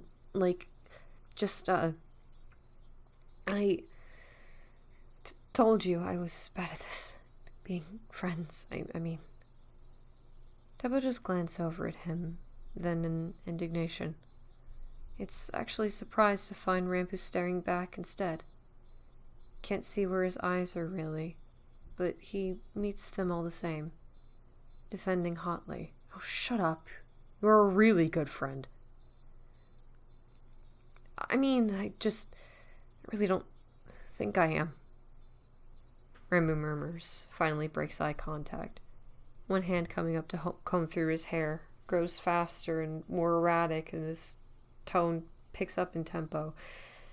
I never know if I'm doing the right thing. Should I be giving you space, talking less, or do I need to do anything more? Giving more obvious signs of support, or is that too much? I don't know. I don't know anything. Hey, Rambo, you're okay. Shit, man. Tubbo hurriedly stuffs his cigarette out and tucks it behind his ear. Scoots closer out of instinct until their arms are touching. And that light pressure, that reassuring grounding sensation of another person, Seems to do the trick as Rambu's hands slow down the gentle petting. Sorry, he croaks after a minute. Still won't look at Tubbo, and his hand slides down to wrap a fistful of hair in his fingers. I think I'm a little messed up in the head too. It's okay. I don't mind. I mean, it'd be hypocritical of me to judge anyway, but, like, it doesn't really matter to me. I like you no matter what, even if your head's a little sideways. Tubbo says honestly, and throws all caution in the wind. Thuds a head over onto a bony shoulder. Relieved when Rambu doesn't jump. Actually just unwinds further. A cloud passes over sun. Brings with it the relieving sweep of temporary shade. And like a tree coming down under the sheets of ice, Rambu tips to the side, bending nearly in half to squash his cheek into the top of Tubbo's head. You're the nicest person I've ever met. Rambu mumbles, frames of his sunglasses digging into Tubbo's scalp. But he's not about to complain, too caught up with the way that his heart thunders in his throat stupidly, breathless, and at the kind words and soft affection. Thanks. He finally manages, rough and way too late. Has no fucking clue what else to say. No one's ever told him that. Nicest person he's ever met. Jesus Christ, must not know many people then. Feels Rambu shift his head like he's trying to look down at him. And quickly drops his eyes to the ground. Hopes his face is only warm because it's hot out. You okay? You kinda tensed up. Rambu's voice vibrates through the top of his head. He sounds so much deeper and richer this close. And scrubbing a finger to the side of his nose, Tubbo tries to play it off cool and knows he fails miserably. Yeah, I'm fine. It's just, like, you know, I haven't heard that much, so, like, first times and everything, you know how it is? You know how it is, and all, but, yeah, anyway, yeah. Oh. It's mostly just a soft little noise. Quiet exhale, barely a word, and yet says so much. And Tubbo tenses up, not sure what he's waiting for, but his head is screaming at him that it's gonna be bad. Completely blindsided when Rambu asks into his hair. Well, would you like me to say it more? Like that's not, like, that's a thing I could do. Tell you you're nice, smart, you're funny, too. I was just messing with you earlier. I like your jokes a lot. But, yeah, I can say that stuff more, if you want. Tubbo's never been hit by lightning. But if it's not anything like this, he probably doesn't know what else it could feel like. Electricity pings and zaps under his skin. Mind scattered into 100 million different places. Neither his heart stopped beating, or it's going so fast he just can't feel it anymore. He's lightheaded. He thinks. He thinks he might have passed out. Because that's the only logical explanation he can come up with for the way Rambu's saying these things to him. That it's a hallucination, a dream, a wish, not real any way you slice it. Sorry, shouldn't have, it's too much, yeah. Maybe stammering, makes like he's going to pull away. Tubbo twists after him. Has never wanted him to go anywhere unless that somewhere else also includes him. Slides a hand up his arm to get him to stay. Hey, no, you're fine. You're good, Boo. Promise. I just wasn't expecting. But, like, not in a bad way, just... Ugh. Tubbo sighs in aggravation, hand flexing automatically out over Rambu's arm, fingers curling around it more securely, like he's hanging onto a lifeline. No one tells me shit like that. They usually just tell me I'm like my dad, so I wasn't, like, expecting that. It's kinda unfortunate, but when it's really sunny out and Rambu has his shades on, they reflect back everything, like little dark mirrors. So Tubbo basically ends up staring at copies of himself. Can't stop finding bits and pieces of his dad in the way that his face is shaped. How his nose curves, how dark his hair is, how dark his eyes seem, and watches his shoulders droop in double time. He skitters his gaze away from spit and image, just like him. Apple doesn't fall far, your birthright, your inheritance, the family curse. Focuses instead on where his hands is fitted over Rambu's arm. Wonders if he should move it. He should probably move it. Rambu says quietly, "You're not like him." Tubbo snorts, sardonic grin slicing up the sides of his face very briefly. Would that it were so. But it's not true. He knows it's not. You know you're right. Little double spit image. Junior, the prodigal son, drops his hands and says, "You just didn't know my dad." "Yeah, but I know you." Rambu continues in that same soft voice. Steps closer until all Tubbo can see is a haze of too bright Hawaiian shirt, scent of cheap laundry detergent washing over him, and faintly on the edge of it, the lovely perfume of gardenias. "And you're very kind and caring, sweet even, though you pretend like you're not. And if you've never heard this before because people say you're like him, well, then you're not. There's no way you could be." There's the briefest touch at his cheek, quick and fleeting like a butterfly's wings. And Tubbo jerks his head up, seeing Rambu's hands hanging in midair like it can't believe it just did that either. Eyes darting up to slick sunglasses, lens that tilt down a little so he gets to peek at the sweetest mismatched eyes he's ever seen.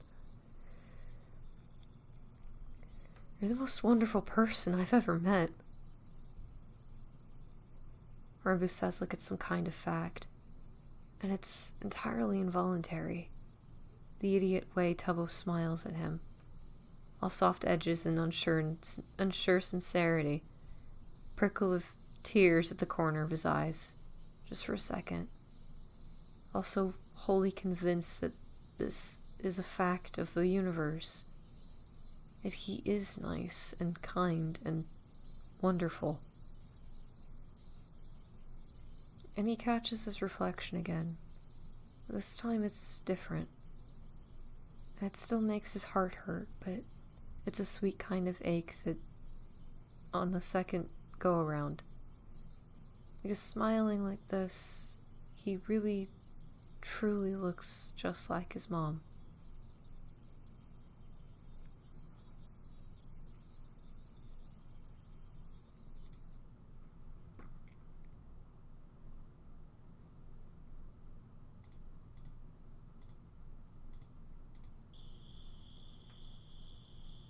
Days pass, sun rises and sets.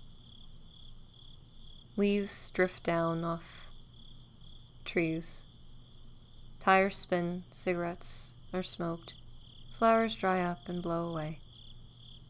Next to, and beside all along with, there are Stormy early evenings, where the only light comes from the glow in the dark dash, where they sit facing each other, knees brushing, hands knocking against one another as they play chopsticks. Windows crack to let the rumble of thunder and cool mist of falling rain. Fiery sunsets where the clouds are made of gold and shifts of sunlight halo everything. Where they sit side by side in the bed of the truck, legs dangling over the tailgate and grasshoppers brushing against bare toes. Pulled pork sandwiches and stories traded back and forth. Pitch black nights where the stars blaze overhead, where they sit back to back on the roof of the truck. Heads resting against one another in a ballet of lightning bugs, dancing around them, pointing out constellations they know and making up the ones they don't. And next to, and beside, and along with all are all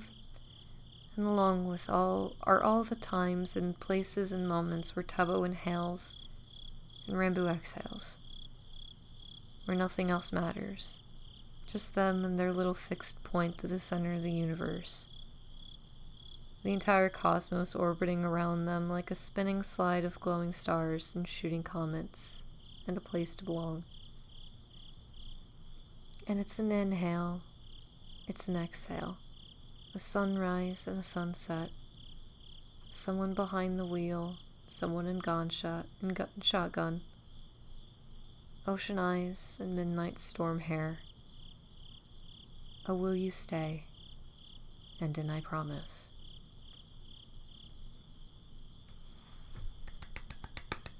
Gay people! Yay!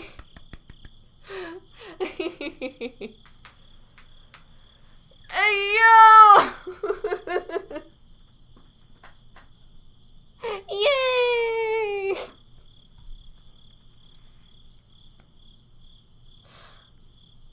Wait, Bad News' next chapter update is in a month or so. No! You're working more relaxed. Oh, okay. That's okay. Sorry, I caught that. I'm like, oh, okay. But yeah. Wait, 2 days? Oh, it's literally tomorrow. Oh, I'm silly. I'm fucking stupid.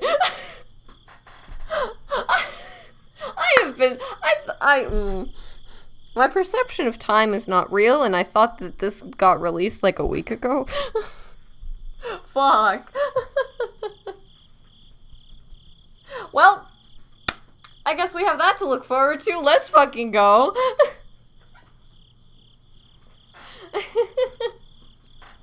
Oh, it's been like a month. Jesus Christ. It's been a long month. Time is fake. Only gay people. Yeah. Oh man. I know it's been short, but I didn't really have the intention of going for a long stream today. I mainly just wanted to read this. Thoughts? Thoughts? Oh, if you want my thoughts.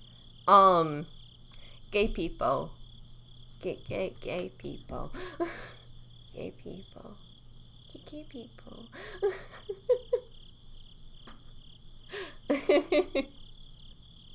It's been a long month, yeah. Gay people. Now, okay. There's been a lot of focus on Tubbo, right? So I'm thinking that next chapter we're finally gonna get some things on finally get some insight on Rambo, right? Like we're gonna get some insight on Rambo, and then I have a feeling, cause like Helen, you've described before, right? That this is a bittersweet story. This is bittersweet. It's more like, it's not a sad ending, but it's like a hope for, it's like an ambiguous like kind of like an open-ended kind of ending, you know? So I'm thinking like I'm thinking, like, please tell me you'll do fan art of chapter 2. I absolutely love your art. I want to, because I had a very specific drawing in mind, actually, because, like, some of the description here, actually, let me part away from what I was about to get to, but, like, oh god, hold on. Okay. There was some of the description. Helen is merged and it's epic. Oh my fucking god. Hey, by the way, if you want to support the author, hey, if you want to support the author,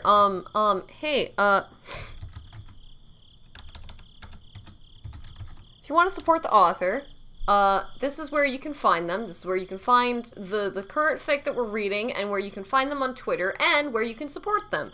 I'm sure you have like your merch pinned and like your Twitter and shit and like all of that. And so please go support Helen. Go support Helen. Support Helen. Helen makes good fucking work. You do. Yeah. So like, you know, you could go buy shirts and shit. You can go support them, you know? Wink wink nudge nudge. What was I getting to? What was I saying? Oh, the description that I'll have to find the phrase again, but it was something, like, it made me think of, like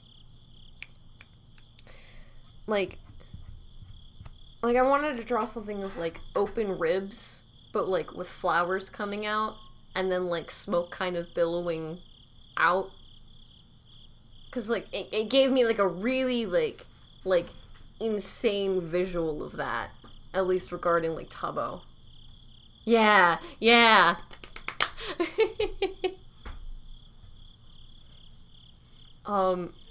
But, as far as what I think will happen in the next chapter, right? Like, I'm not sure how long this is gonna go for, right? I don't know how many chapters there are gonna be. But I have a feeling, right? Like, it's going great right now. They're finally, like, talking. They're finally, like, actually, like, breaking the barriers between each other and these, like, unspoken rules that they have. Then, and now that the barrier's been broken with Tubbo, it's gonna start, like, it's gonna start kind of whittling down with, it's Kudzu and then Magnolia. Oh, okay. Alright. So, like, 2 more. Alright. 2 more, not including next? Oh, okay. Alright. Okay. Oh, okay. So, 2 more. Alright. But I'm imagining, now that those, Chapter 4 title leak, let's go! I'm imagining, like, next chapter is gonna focus more on, like, Rambo and, like, whittling down those walls that they've already broken with Tubbo. And so... so, like... And... I'ma be real! I don't think this will last forever. I don't... You've described this before as it having a bittersweet ending, and I don't think that they're gonna end up staying together. It's unfortunate, and also I'm abandoning my alien theory. Well,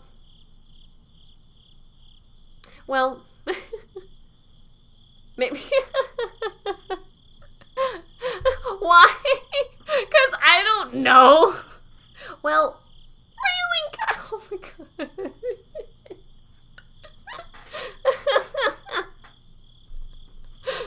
Well, okay, I guess the more alien theory. Tomorrow's going to be a fucking ride. I wanna read it. I think I wanna read it myself again. First before I read it out.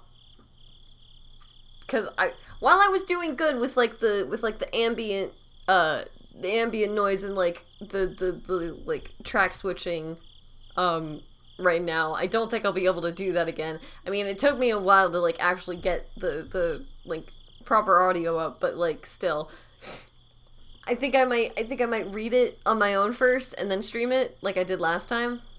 But yeah.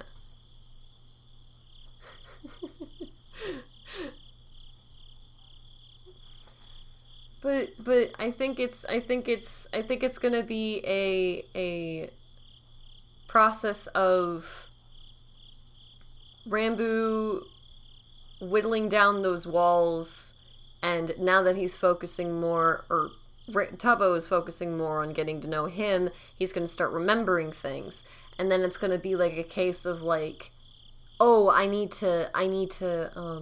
I've remembered that I actually need to be somewhere. And then it's gonna be like, oh no, you're leaving, oh fuck, oh no, and then everything starts crashing down, and then it's like, but it's okay, we'll see each other again. I'll make it work. We'll make it work. And then it's just like, okay.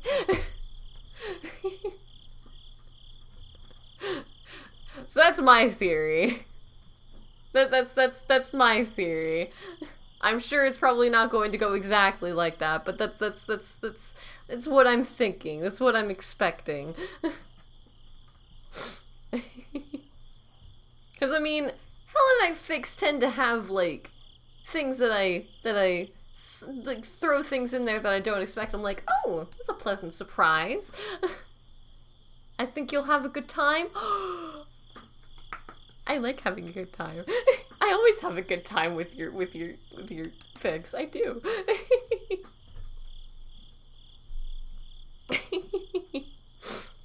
But I think that will be. You're welcome. Kutsu's my favorite. Oh my god. I'm so excited. I'm so excited.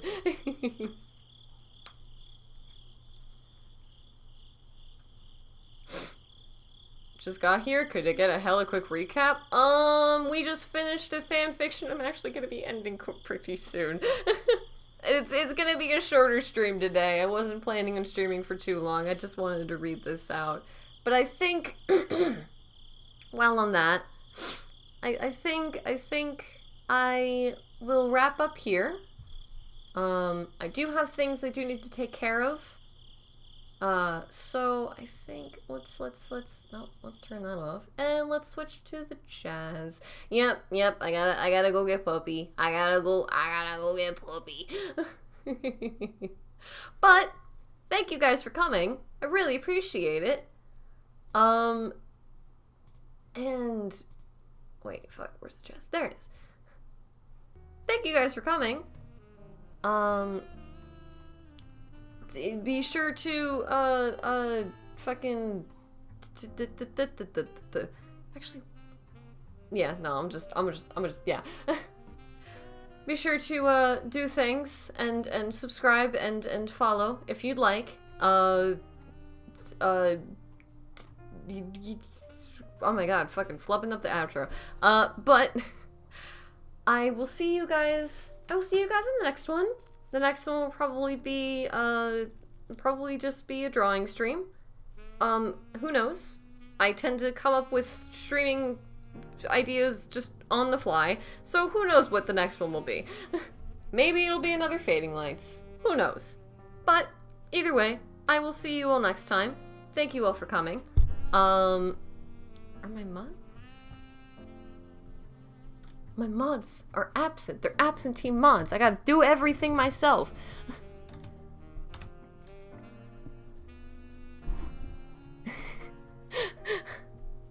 Go support.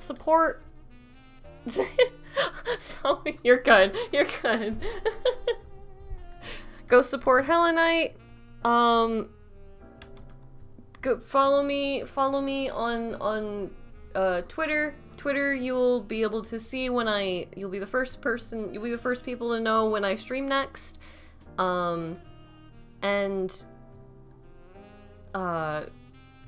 Yeah, I will see you all in the next one. Thank you all for coming. Thanks for chilling out.